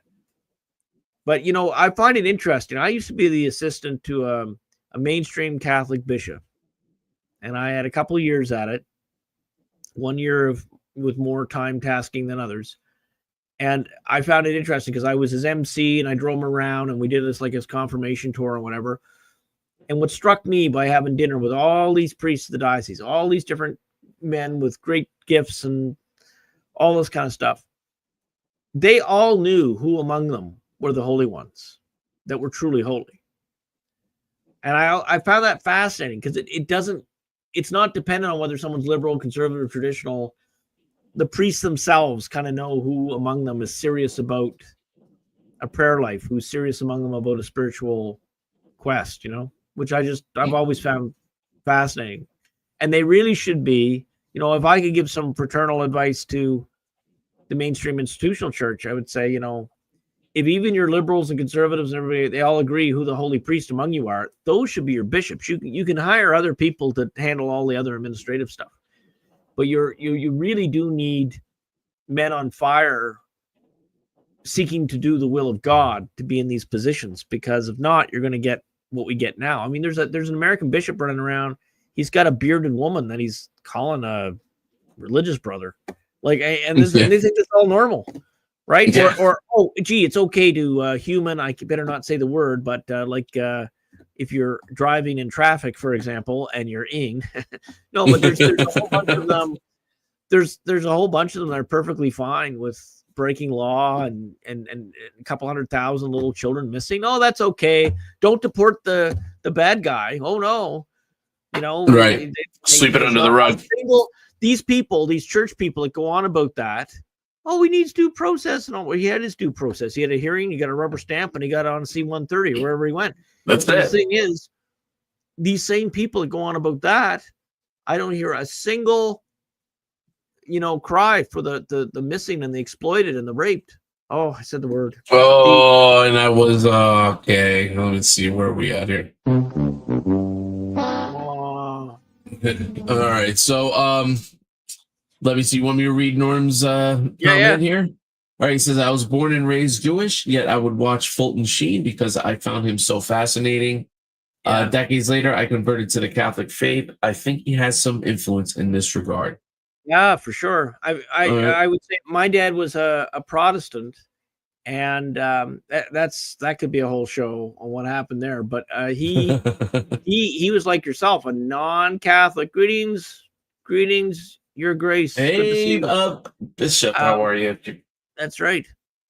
But anyway, no, Fulton Sheen has touched the lives of so many, and it's funny. There's certain figures that traditional Catholics can polarize or have some issue with. So, and again, I don't want to open up all these rabbit holes, but the thing is, it does not take away the good from so some traditionals are mad at Archbishop Sheen because he supported a lot of the changes in the council, and reputedly he converted back again and said, oh, we went too far. I don't know all the details. I'm not a Fulton Sheen expert. What I can tell you is, when I watched his pre-Vatican II programming and listened to it normally, like MP3, it's awesome. So if he later, I think he was just trying to be loyal to the church and figured that the Holy Ghost wanted to go in a certain direction. I think a lot of people that went through the 60s, they didn't realize the disaster that was going to happen. In fact, even Paul VI reputed to wept over the deletion of the octave of Pentecost. So I don't know if that's true or not, but it certainly would fit with some of the other stuff he said. And I have some issues with Paul VI myself, but I mean, again, you find as in real life that these characters were real men, right? These church leaders are men, so they were real men, and so that meant they were imperfect, and they got some stuff right and they got some stuff wrong, just like Felix and I, just like all of you, just like Bonaventure, who followed the wrong pope. That's why Bishop Haygood and I and other clergy are going to refer to you to an authority external to ourselves, catechism, scripture, and what have you. That's what we should all do, especially laymen, right? Like, just basically point to the saints, point to the church, point to the Here's a little piece of etiquette advice for those who are interested. Not all of you are. Some of you just going to do what you're going to do. But but the thing is, if you're going to write a church figure, then about something you just disagree with, then just be respectful. Just say, be respectful. Bishop Loggins, when you allowed the clowns to dance wearing chaps in the middle of the liturgy, you know what I mean? Like, I mean, it horrified the faithful or whatever, but you can just say, I'm concerned because, I know that God called you to this, and, this is, you can write up, what you think maybe should happen, but give him the benefit of the doubt, unless he was behind it, right? Yeah. And then if he comes back and says, well, I've had this happen. I don't want to get down a rabbit hole. I want to get to Cynthia, but I had this happen. I had a priest call me. This is years ago when I was at the Novus Ordo. I had a priest call, and he says, because I was good friends with our archbishop, and he said, will you call the archbishop because they have this liturgical dance? It was really bad. But anyway, long story short, very immodest, bad story. And when I took I did all my homework. I had the John Paul II era document against liturgical dance, and I had all my homework done. I went in to see the bishop, and he was like rubbing the back of his head. That was his tell whenever he got something, nervous. And he says, well, nothing I can do. The head of liturgy is Sister Emily. And I'm like, and I said to him, I think I got him a little upset. I said, your grace, you're a successor of the apostles. You can do something. But I mean, there's so many of these guys, especially in the so-called synodal era, they're so scared of going against the Borg. And but like someone like Bishop Strickland, Bishop Snyder, there's a number of them.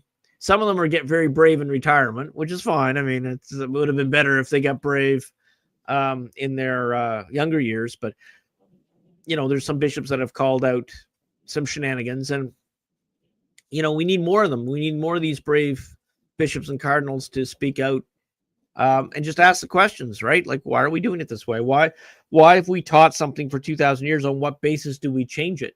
Right? My little joke is, do we get golden plates, a celestial facts? I'm not a very original guy. I use the same joke, but it's true. It's like, on what basis? And I get these idiots fighting with me on Twitter, and that's not to say that someone disagrees with me on Twitter is an idiot. Far from it. You can disagree respectfully, and you'll get nothing but respect in return. But you get these idiots that are just, they think, oh, well, because Father Flappy Wrist says this, that somehow this is based on some authority. No, it's not. Right. And it's, if you can't show it to me in catechism or council, then I don't have to listen to it. And I don't, so, and I'm still growly that they treated the old mass the way they did, but that's another rabbit hole. So back to Cynthia. Cynthia, thank you so much for coming on the show here. So she says, I had to write a paper on NDEs, or near-death experiences, a few years back. It is a very interesting subject, especially from certain physicists or mathematicians' opinions when they conclude to life after death even more. So do you guys know, anybody here know whether, like, I've heard it say that the body actually loses some mass at the time of death? Oh, but yeah. I don't know if that's true or not. I don't know if that's true or not. And the other thing is, well, is that just like expelling gases or whatever? Right. But I don't know. But if anybody knows any good resource on that, I'd be interested, because I'm just curious. It's the same thing. You hear this rumor. It's one of these things, you hear it, but you don't know if it's true. Like, that's why we need a Catholic guild. If there's any of you guys that are doctors or nurses and you're Catholic, my goodness, we need something like that. In your retirement, we need to put it together, some sort of group that has some credibility from their old profession, and basically so that you can be a source. Maybe we get some funding or something, so you could. Wouldn't it be great if, like, how an audit works? Like, if you go into a business, Felix. So the way an audit works, the guy goes in and he'll check a certain percentage of your files, right? And then if they all are check out, you pass your audit. Like, they do a sample. Yeah. And the idea is, well, if you can pass just a random check, probably the rest of it is okay. So that's how audits work. Well, wouldn't it be something if all these medications people take and all this kind of stuff, that we could give it to retired healthcare people we trust, and we fund them so they can have a lab or whatever, and they can actually analyze this stuff independently, so we know on like an audit basis, a sample, and we can find out what's actually in this stuff. Because one of the things that's going on, government, church, medicine, media, is that people are losing trust. And so it would be great if we had, a guild to do that. But anyway, back to the Cynthia's NDEs is that for me, you hear these little rumors like when the body loses mass at death, or that there's a little flash of light at conception. And I'd love to know if that's true, or if that's just wishful thinking, or who on our side is going to give us an honest answer. Because I'm all about the truth. I'd rather something like that flash of light turn out just to be a heartwarming story, but we don't insist on it unless we have proof, right? So you don't want, because the cost of us being wrong about this stuff is that it will drive an unbeliever who's discerning belief 100 miles away if we ever give them an untruth, right? Yeah. And we pay for that down the line. So one way or another, right? For it. Yeah. So I'll tell you what. So the concept of the weight of the soul, I just looked this up on Google, is not a scientifically established fact. However, it stems from a 1907 experiment by Dr. Duncan McDougall, who attempted to measure the weight loss of dying patients. While one patient's weight loss was recorded as approximately 21 grams, the study is widely considered flawed and unreplicable, with modern science finding no evidence to support the idea that the soul has a measurable weight. So, that kind of makes sense even from theology, right? I mean, souls aren't supposed to have mass, right? It's so, exactly. I mean, it's just it's kind of funny, but it's one of these things that you just kind of wonder. Well, what about look up that thing on the light at conception. There's no way they'd allow that out anyway because of all of the unaliving babies that. So even if it was true, we wouldn't know, right? Yeah, right. That is so. People, I haven't seen or I haven't read into that. That sounds very interesting. Though I believe it to some degree, but let me see. So what do we got here? Bishop says, "Don't get me started on Bishop Stowe of Lexington and his spirited." I shouldn't be laughing, but it's too funny. It's a mockery of monasticism, nothing more, nothing less. All right, that deserves. You know what, my dear Bishop? What's funny is we have one of our priests, which many of you know, Restless Heart Media, Father Martin Navarro, and for a while we were part of the thing. He was with the Novus Ordo for many years, and we tried everything we could to get him in tradition and still regular, but it's just such a hard thing. He has a video on his own channel. He'll explain to you why he ended up with us. It's a good little. It's only like 4 minutes long, which is amazing because I would take you 3 hours. It'd take me 3 hours to tell you why he's here, but he can do it in 4 minutes. But anyway, but one of the things that we found funny is that the late and great Vortex, I think it was them. But anyway, somebody in mainstream Catholic media was basically calling poor father, at the time brother, a fake monk. And the hilarious thing is, well, you got this bearded woman, and she's apparently a real monk, but he's not. So, but I always thought it was funny is like, religious life in itself is not, you can take those promises to God and live in common. And you're, I mean, you don't need a local diocesan bishop to give you permission to call yourself brother. You need his permission to, because you're allowed an informal association of the faithful, and you can take promises. You can take private promises even.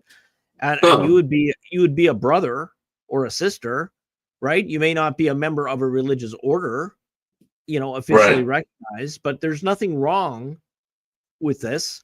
And the thing is that and that's between that person and God. Like if that community, as long as they're not representing themselves in line with the diocese or under the authority of Leo, then what's the issue? Like just be honest. Like there's no I mean, my goodness, I used to, when I started many years ago, and maybe Bishop Haygood, and if I ever call you father, that I call myself father. So I just, I mean, no disrespect, I'll forget sometimes. But anyway, if I, no, but when I look back on it, when I first started, sort of transitioning to Care Glau from the Novus Ordo, I would, explain at great depth the history and all of the, why we are, and there's a canonical dispute and all that. Great big long story. I mean, get out the scroll. And now I listen to people and they'll hurl pejoratives at you and ask you if you're schismatic or something. And I just say, schism from what exactly? Schism from Pachamama? Schism from the Blue Oyster Bar? Schism Luke from Skywalker mass? What are we doing? yeah, the Luke Skywalker mask, Coco Palmera's parties, the Raredos decoration at the Academy of Life. I mean, I could go on. I can go on all night. Right. And so I've come to realize, I mean, just sort of like St. Vincent Ferrer, I just say, hey, God judges, like he knows the heart. He knows I can't weasel. There's nothing I can do to weasel God. If I have a zeal for souls and I just want people to get to heaven, and I believe in my heart of hearts, as I do, that God called me to do this, then I'm going to do it. And I'm going to stand up. I tell the way I look at it is there's resistance from the inside and there's resistance from the outside, and we need both. And I will do my best to always provide a home for anyone canceled for the reason of their faith, not canceled for the other reasons you can get canceled, but canceled for reasons of the practice of their faith. And my heart goes out to all these people that have given their whole lives. And in fact, the religious have it even harder than the diocesan priests. They don't get the same news. But my goodness, do you know how many communities were closed by Francis? Good communities. As soon as you hear there's a visitation, everybody freaks out and is scared. Oh, But anyway, Lord. All right. So, yeah. Away. Lee says when the soul leaves the body, it says it causes 3 to 4 ounce weight loss. I think that's the same as that 21. Yeah. So, I mean, we were just debating that, Lee, too, because it's one of these things we've heard, and it's one of those things like, should a soul weigh anything? Like even from a theological point of view, but it's just sort of one of these, what if it's true, or what if it's just sort of odd. Like my mind, like, first of all, I believe in miracles, right? So I'm not a skeptic in the sense that I'm against miracles. I'm a skeptic in the sense that I don't want us to attribute to a miracle something that has a scientific explanation, then we look like idiots, if that makes sense. So, my first thought goes to, with a weight loss, that there's some sort of expulsion of gas, or there's some, right. That was my mind would go to, but just expelling your air, your final breath, and then not taking in any more, your lungs collapse and all that. So, I mean, who knows? But after a good Guinness or two, I'm capable of expelling some mass. Yeah. And you know what? At the end of the day, it's one of those, that's I guess a less reliable data point, but again, it's not a deal breaker. Like if, whether it is or it isn't, it has really no effect on faith, right? Yeah. So Bishop Higgins says, I'm starting the Midwest Institute for Parapsychological Research to study those phenomena. Hey, I would love to get into that, because it is intense. Felix is gonna renovate an ambulance for you too. Yeah. Hey, I will be Fox Mulder. I think it's a fine idea to study this stuff and try to apply standards of science to the things that aren't easily explicable, and it's a noble goal. A lot of people just dismiss it as fruitcake stuff, but the fact of the matter is there's lots of things we can't explain, and even the great discoveries of science sometimes come from out of the box thinking. And if you end up needing an assistant, Felix, we'll strap on some coveralls and drive up in a refurbished Ghostbusters ambulance. Yeah, I know, totally. And and I'll tell you, I think less people are finding it to be gobbledygook. There's definitely something. Experience. If it hasn't happened to you, it's happened to somebody that's very close to you. That there's so many stories. They can't all. And there's Peter Kreeft. So not every traditional likes Peter Kreeft, but he's a very good philosopher. I haven't run across. Actually, here's some homework for you. If you're a traditional and you don't like Peter Kreeft, tell me why you don't like him, because I haven't. I mean, again, I'm not a Peter Kreeft scholar per se, but everything I've read seems pretty good. And he's pretty good at popularizing philosophy and some good Christian apologetics.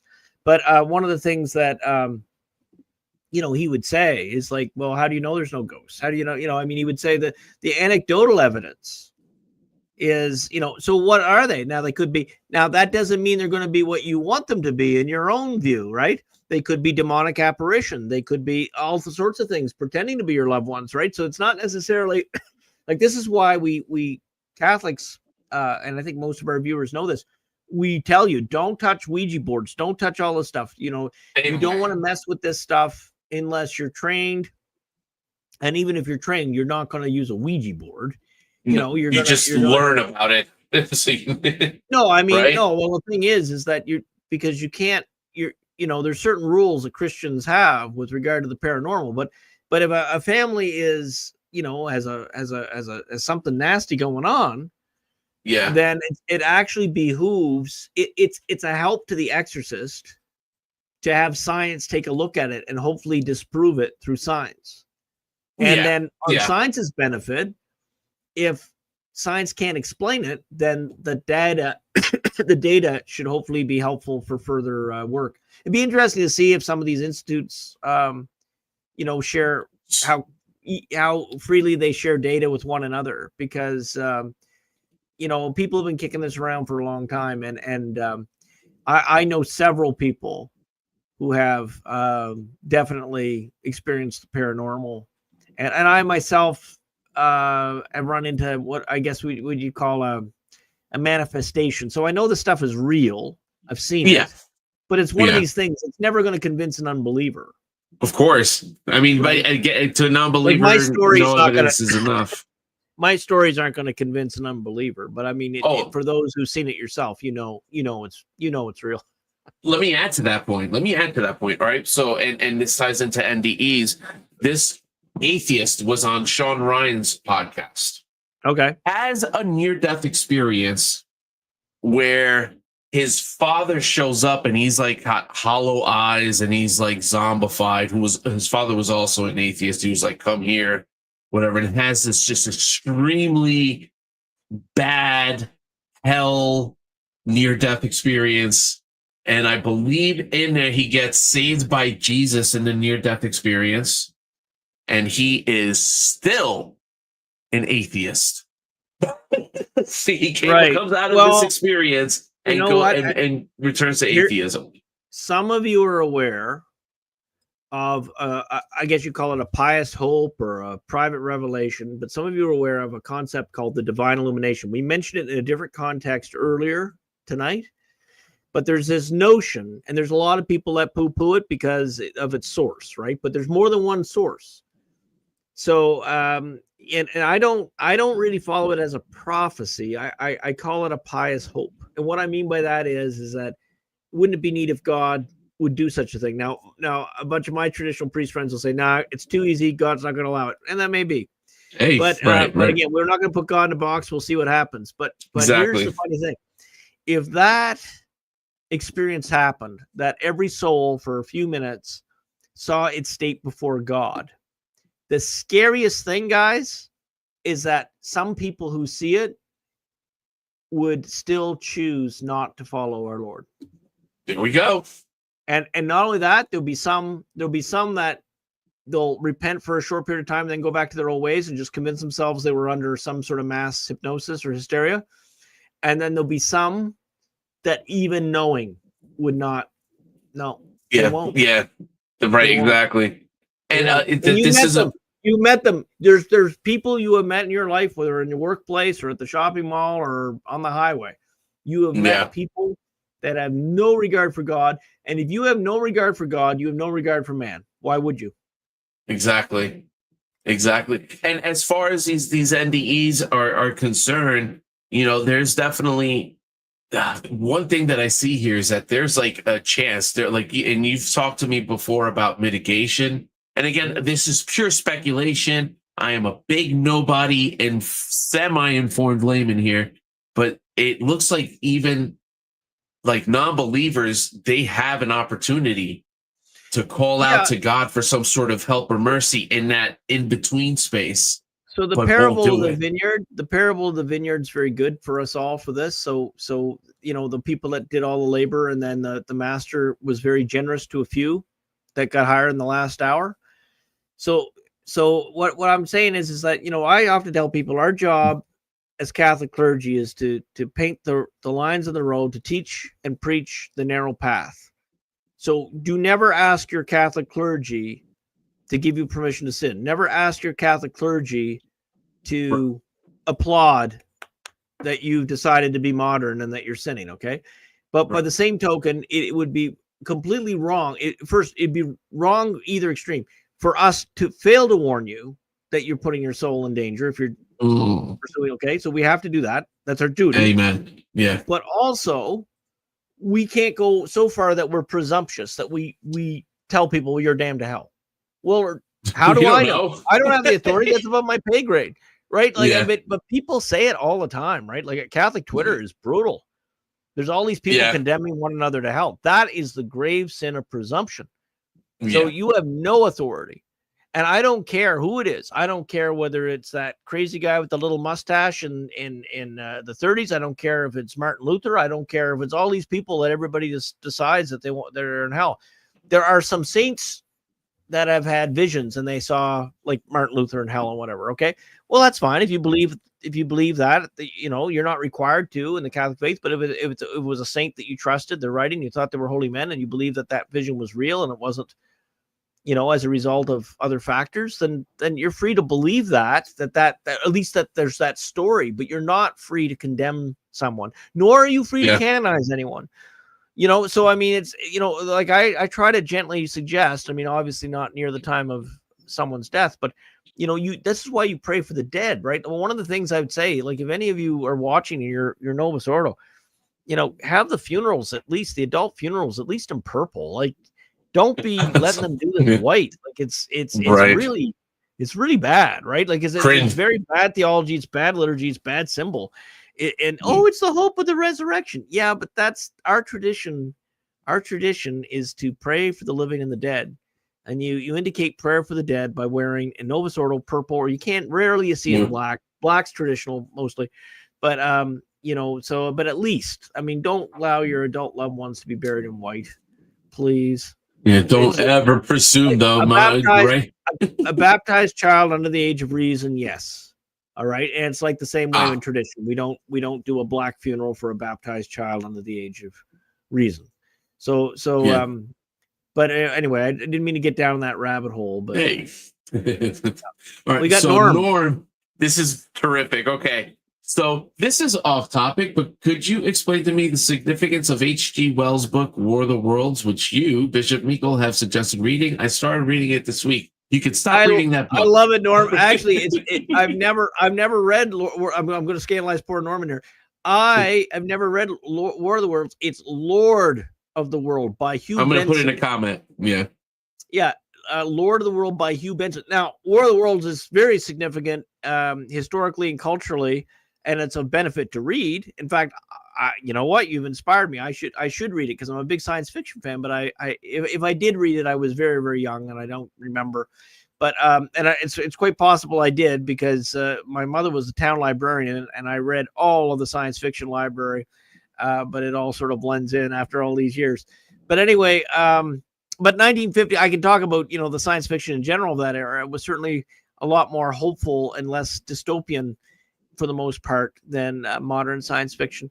And so, you know, so the significance that I would say, Norm, is for Lord of the World by Hugh Benson. So now 3 popes, and we're going to be doing, I've pre-researched the next 2 episodes on this channel. If you look, they're already booked. I bet Felix was all excited. Like, look, he's actually ahead of the game. But one of those, I'm going to talk about this at length. And I may do that. May be the next episode after that, but I'll repeat it again. 3 popes. Now my Sadie friends will say none of them were popes, but okay, come on. All right. Give me some slack, guys. 3 bishops of Rome. Come on, give me some slack. Anyway, but 3 popes have said to read this book, and that it's unfolding today. And Lord of the World by Hugh Benson, published in 1907. Hugh Benson was an Anglican convert in England. He was an Anglican. He was ordained to the priesthood, and he died a Monsignor as a Catholic. And he wrote a pile of books, but he's known for about 2 or 3 of them. But he wrote like 40 or something. It's something ridiculous. And but the one he's known most for is Lord of the World, and that is a very important book. A bishop says that my community. Oh, I'm sorry. Actually, I had a comment about that too. H.G. Wells, you're going to want to stay away from. At least my recommendation. He's kind of up there with the kind of like the L. Ron Hubbard. Oh, is he really? Yeah, I know. I mean, I don't know. Like he had like I don't know. I have to. I remember hearing bad stuff about him. So do your own research on this because I don't remember specifics. So like I kind of like stay away from H.G. Wells. You like the Warehouse 13 version of H.G. Wells. Yeah, right, exactly. So our good bishop friend here, which I was wondering what. Oh, yes, your community. That's right. Your community was suppressed by the Novus Ordo. That's what I think you're referring to. Yeah. So I mean, that's where it is, and I'm so glad that you're still in the fight for tradition there. Yeah. All right. So Cynthia says I was studying mortuary science when I had my own NDE. Ironically, with 4 brain surgeries. Wow, Cynthia. Woo! I want to hear this story. Oh, Bishop, your honesty is always so refreshing and delightful from the doldrums of the day. What a beautiful compliment. The day to day. You know, Cynthia, it goes one way or the other. Either people run screaming, literally, or they say, "Man, I haven't run into anybody like you." So it's one of the two. I don't seem to have a lot of people like, "Oh, Miguel, he's okay." No, you either hate me or you get along with me. It's kind of funny. Some personalities are like that, you know. Some are. Yeah. You know, you don't want to be like that in the military, though. You want to be gray man in the military. But I've never been able to be gray man anywhere. I'm either loved or hated. Yeah, and you know, I'll tell you what, this one has got me salivating here. Bishop says, as an exorcist who's consulted on over 500 cases, when you're ready to have that episode chat, let me know. I am so ready. I can go another 4 hours right now, but obviously we're going to plan this out. I want this. Good. So again, it's not been as most of our viewers know, or many of our viewers know, you know, anybody ordaining tradition at one point gets a minor order of exorcist, but that is not what Bishop Haygood is talking about. Right? Yeah. To be a properly formed and trained exorcist is above and beyond just that minor order, and it's a very different than in the movies. And it's kind of funny because I've been adjacent to people like Bishop Haygood, like he's now we're friends as well now. We still yet to meet in person, but we communicate. But the thing is, so one of my professors was an instructor in demonology and exorcism in the Vatican, and then he ended up his end of his days was at my seminary. And I think he died there actually long after I left, but still. But there was that, and then the other fellow is I have a friend of mine in the Novus Ordo who's a trained exorcist as well, and you know, whenever I have something that's sort of like, what do I do? I often I'll ask him for his input. So. But anyway, but you know, in 90% of the cases that I run across, a minor exorcism handles, and also in terms of jurisdiction, like if it doesn't involve a member of my flock, I mean, I refer them to the diocese. So it's right. So in a sense, I'm not really, you know, I would definitely be calling Bishop Haygood and my friend there, who's also trained in it as well. You know, I would be bouncing it off you what to do with a real case. But fortunately, all of my cases, I mean, there's been manifestations and things, but nothing that a prayer of the Saint Michael and Saint Michael and minor exorcisms can handle. And 90% of cases, that's probably the case. I mentioned once before, and I actually when I meet Bishop Haygood in person, we'll have a good talk about this stuff. But there were 2 priests I knew. I told a long story before, so the short version is that 2 priests in their early 30s, they messed around. They attempted an exorcism without training and without jurisdiction from their bishop, and they were broken physically, and both are out of the priesthood. Right. So you don't want to mess with this stuff. Unfortunately, like the charismatic movement encourages a lot of people to take on stuff that they don't have the authority Ma- to do. Malachi And, Martin, I believe his last exorcism was, I don't think it was approved, but he was like, oh, you got to go anyway, or whatever, because and then he well, went. he's a I funny don't know. case, and here's the thing: we'll open up a whole kettle of worms. And I'm not a Malachi Martin expert. I mean, again, I probably know more than the average Catholic, but I'm not a Malachi Martin expert. But my understanding Right. was he was secretly consecrated a bishop, and if that's the case, then he would have a certain authority from that office. And again, there's debate. There's going to be people that'll flame me on both sides for this, but yeah. you can't win, definitely right? controversial. What did Yeah, I yeah. just? What did I just? I gave you guys a 20-minute talk about how traditionals have to be nice to one another, and we have to unite under the banner of the doctrinal councils, and come with a common spirit to discern God's will. And then I have to give the rest of the video a disclaimer that you guys are going to flame me if I say certain stuff. Yeah, right. Well, But I'll tell you, if, part of the problem is some of this stuff we deal with. You guys will fire a question out. There's can be a lot of nuance, right? Like, I mean, Yeah. I could give you like a 6-hour. You can ask Felix; he'll agree with you. I can give you a 6-hour answer that's a heck of a lot more complete.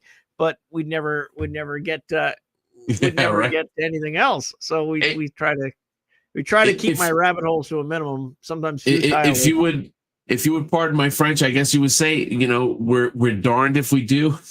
Yeah, we're yeah, darned yeah. if we don't. Yeah, Bishop Haygood, you came late. We were arguing about. I got flamed on Twitter for using the word crap. Apparently, it was language unbecoming of clergy. So we've been joking about that through the evening.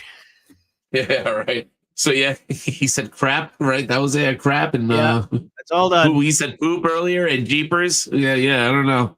We got the rate. This might be MA 17. I've never read this book. Did you want to read Bishop's comment? Yeah. So Bishop Haygood says a good book is Denial of the Soul by M. Scott Peck, PhD. It 100% applies to today. Oh, okay. That's Yeah, I'll definitely check that out. I have not read it. Cynthia says, me too, Felix. I would love to participate in Bishop Hagen's episode on exorcism. My cousin had to have one. She doesn't talk about it much, but she does. I'm her closest confidant. I think that's what she meant to say. There you go. Yeah, no, all I'll say is, Bishop Hagen, please pray for me and see what you can do from long distance and get some of these oppressors out of my sphere of influence. That's right. All right. I have to go over and fix Felix's toaster. It keeps, Well, I'll tell you, I think I told you last week, right? And I shared this with the show. I had this one dream where it was like I was stuck in a loop, and it's a dream, okay, obviously. Sure. But in the dream, when I started saying the Hail Mary, like my body started buzzing, and I woke up. But it was a really bad nightmare, and I rarely get those. We had a guy in the seminary, very holy man. Like, so in seminary, I was talking about how every diocese has his holy priest. Well, seminarians know they're holy seminarians too, not the ones that put on the show. I mean, the real deal. And one of the most prayerful men we had a demonic attack one morning, and he said it was like the weight of a truck just was pushing him into his bed, and he just called out, "Holy angels of God, help me!" And it left him, and but I mean, I had the same thing, the separate incident where and I've told you about this before, where it was like I was on the bed and I couldn't move, and then felt like someone was on top. It was weird, I kind of like mentally blocked it. Into a Y Files episode. Felix gets his medical from the little Space Brothers. Yeah, right.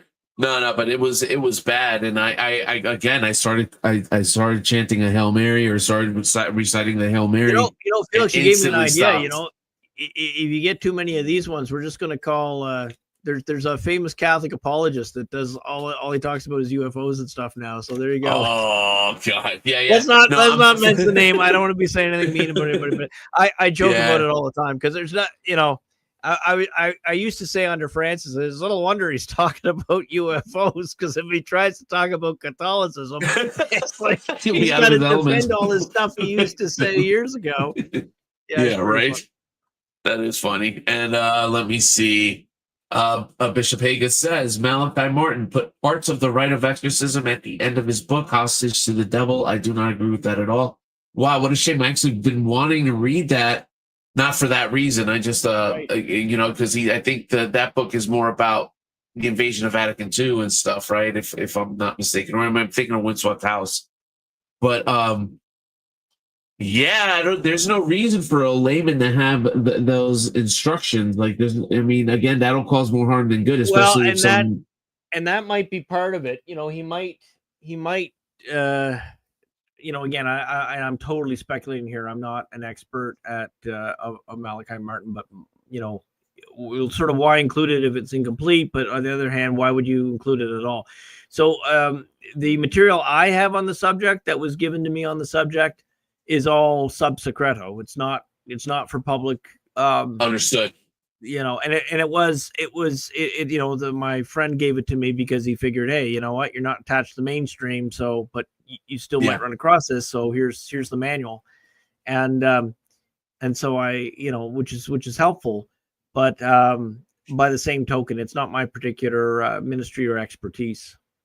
Yeah. So I'm not afraid of it. I mean, there's the thing is that it exists, and I don't deny it, and I'm not afraid of it. But it's not my particular ministry. I think if you're going to take a job on like that, it requires a great deal of preparation and commitment to that particular ministry, which I don't believe I'm equipped for. If I had to be, if God presented to me a situation where it was basically, it had to be me or nothing, then sure, there's absolutely. But if I have resources to people who know more about me than the subject, then I'm gonna rely on them. Just like you're gonna rely on me for things that maybe I'm better at. So, well, the thing too, the thing too, especially with this topic. And it can lead to some distractions, right? Especially we want, at least I'm assuming here, we want people to go to church. That's the point. Go to the church and be in a state of grace and all that good stuff. Dwelling on this aspect of it, it can be very unhealthy. And you've talked about this before. And actually, dwelling in this stuff invites that activity. It's actually like a self-fulfilling prophecy. Yeah, you got to be very careful. And I don't know if Bishop Haygood's had the issue as well. And sorry for me looking off to the side here. I'm just trying to get I lost my little monitor that lets me see the comments, and I just reconnected it. So the thing is that I just lost my train of thought. What were we talking about, Felix? Just pick up. Well, what I said was that people who delve too deep into the topic, right, it can be harmful. Be very careful. So I wonder if Bishop Haygood's had it. I mean, he's been a priest for quite a number of years, but just recently, and congratulations again. We wished him congratulations when he first came on air for his consecration. But the thing is that you get a lot of folks. I get a lot of vocation inquiries, and very few of them are a match. Sometimes it's just a simple case of they're just not a match for the community or the needs of the community. And sometimes people get the wrong idea about us, what a bishop like that. I hate this term, but independent. In other words, we're not administratively under Rome. So there's all these people like ex-seminarians from the various traditional communities. And they're like, well, I could say mass in my room, and this is the great, and we kind of treat it like bishops. We'll only ordain even a priest if there's a space for them. Now, you can plant a church and you can build up a church, and then we'll look at that. But it's a long process. I mean, it took me, I was, if you count seminary minor and major, 8 years of that, and then my Delta course, my transition course tradition was another 2 years or something like that. So it's a long time to make a priest. And one of our seminarians is 12 years, for example. And it's not an easy thing. And then I get these guys and they want to be like Ghostbusters or something. Yeah. Fascinated. There's two things that fascinate them: Eastern rites and exorcisms. I don't know why. But the minute they go on about Eastern rites and exorcisms, the little alarm bells go on in my head, and it's like, okay, you're probably not a fit with us. And it's not any disrespect to those ministries or what have you. It's just that, if someone's coming to me and that's what they lead with, right? Yeah, That's what I'm saying. At least raise an eyebrow. That's not to say, and I think Bishop Haygood would agree with me. You want a well-formed priest before they engage a ministry like that. And so the thing is, people are looking. The other thing is, people are sometimes look for. They get fascinated or attached with the miracle, but not the supernatural stuff, but without the duty. So you'll have people that they'll want to say the mass because they want to, be able to have that relationship with God, but then they don't want to do the hard stuff and the boring stuff and the, and a simple thing.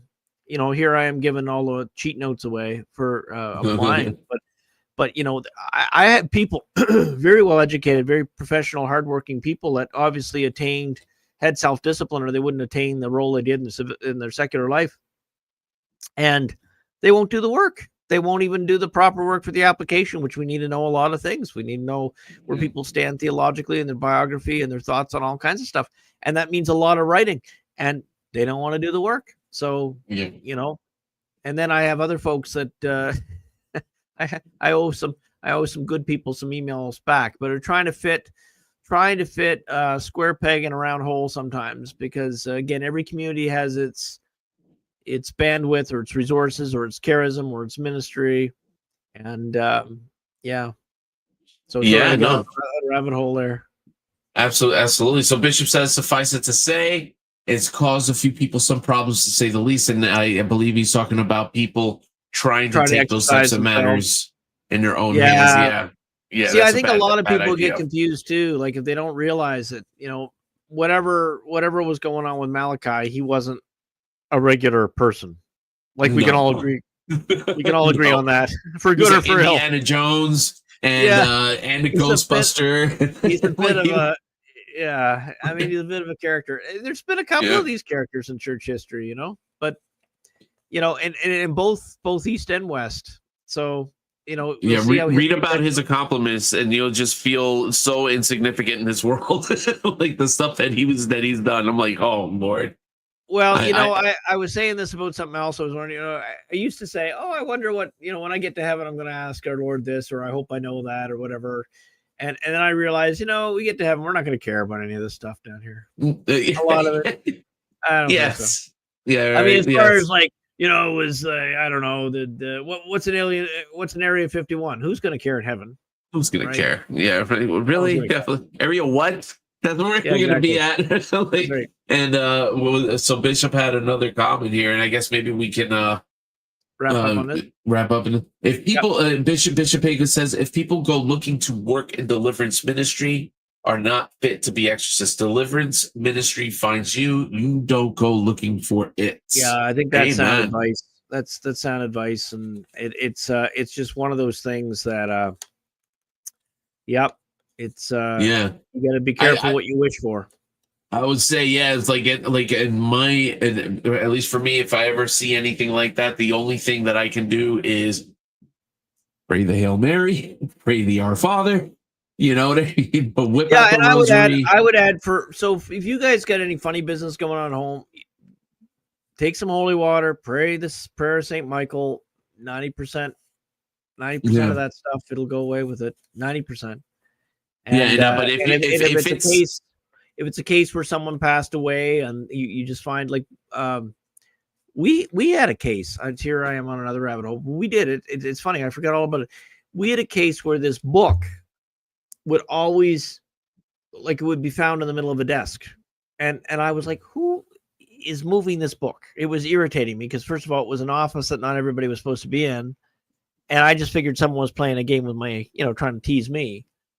And with a caretaker, he passed away. And I was talking to a priest friend of mine, and he said, well, say a mass for him, which is common sense, right? So I did, and it stopped. But it's interesting because it's like, Yeah. It was just one Well- of those weird things. It wasn't anything scary. It wasn't. It was just annoying because why is this book in the middle of the desk? And it wasn't anything specific, special about the book, or even applicable to this individual necessarily, other than, you know, this person would have been in that office every day and would have been he was the caretaker, right? So Yeah. anyway. So this was something that Carlos Martins was also an exorcist. I mentioned him before, and he mentioned like these stories where there are sometimes it's people, but this is like their purgatory. When you see like these instances of these like ghosts or whatnot, if it's not a demonic force or if it's not a scientific explanation, there's a possibility that it is a lost soul in purgatory that you just pray for them. You know, you do the Hail Mary in their name, or you pray, you know, devotion to, for them, or you know what I mean? Dedicate Yeah, I mean, the rosary for them. There's a lot about that whole realm that, I mean, again, Who knows? Who knows no, for I'm just saying for there's sure. a lot of anecdotal stuff, right? There's a Yeah, lot yeah. of anecdotal stuff. And so you just sort of handed down from priest to priest, different ideas and whatever that fall into the realm that there's no de fide pronouncement. So you're not bound to believe a certain priest theory on stuff, right? Including a qualified exorcist. I mean, Yeah. you're not bound to, but I mean, it makes sense. I mean, I would just say to folks is that don't put God into a box. Like, don't speak as if you know that you yourself are infallible. If it doesn't fall in the realm of de fide teaching, then you have the ability to believe other things. So let's be a little bit more charitable with one another in that area where we are allowed legitimate disagreement. And one of them is, you know, the nature of ghosts, right? What we can agree on is you're not supposed to be summoning anything. You're not supposed to be seeking this stuff out. You're not supposed to be That's doing right. tarot cards or Ouija boards or all this kind of crap. That's right. Stay away from no crystals. Oh my goodness. I had a daily mass attender let crystals in her house. Pretty well left the faith. Her sister sent them. Oh, I can't refuse it. My sister gave it to me. It's like, oh my god. Yes, you can. Yes, you can. You know, you don't accept cursed objects into your house. It's just ridiculous. Yeah. But anyway, we can go on all night. And thank you, Bishop. Good night. And I'm going to say good night to everybody. We're going to end with a little prayer. And thank you so much for joining us. And hopefully you learned a little bit about St. Bonaventure. We had our rabbit holes, as we often do. But hey, we At least did good at least time. that first part, you know? Yeah. And we had a good chunk to St. Bonaventure, and I We will did. be I will We did. be And listening give to it his some book. thought. Give it some thought. You know, again, I encourage to look up some of his work and also give it some thought whether his prescription for us would work today. In the name of the Father, and of the Son, and of the Holy Ghost, amen. God, our Father, creator of all things, we praise and thank you for your gifts. We thank you for this time together. Always incline our hearts to your divine and holy will. Make us the saints that you've called us to be with your good help. And may Almighty God bless us, Father, Son, Holy Ghost, amen. I will see you all next week. You'll see I've got a couple sort of episodes preloaded in the sense that you'll at least know what the topics are. And you can come up with good questions if you want. And in fact, you can, you know, drop off a comment if you want, and we'll read the comments and incorporate them if you'd like. Anyway, God bless, and I'll see you next week. Good night, everybody.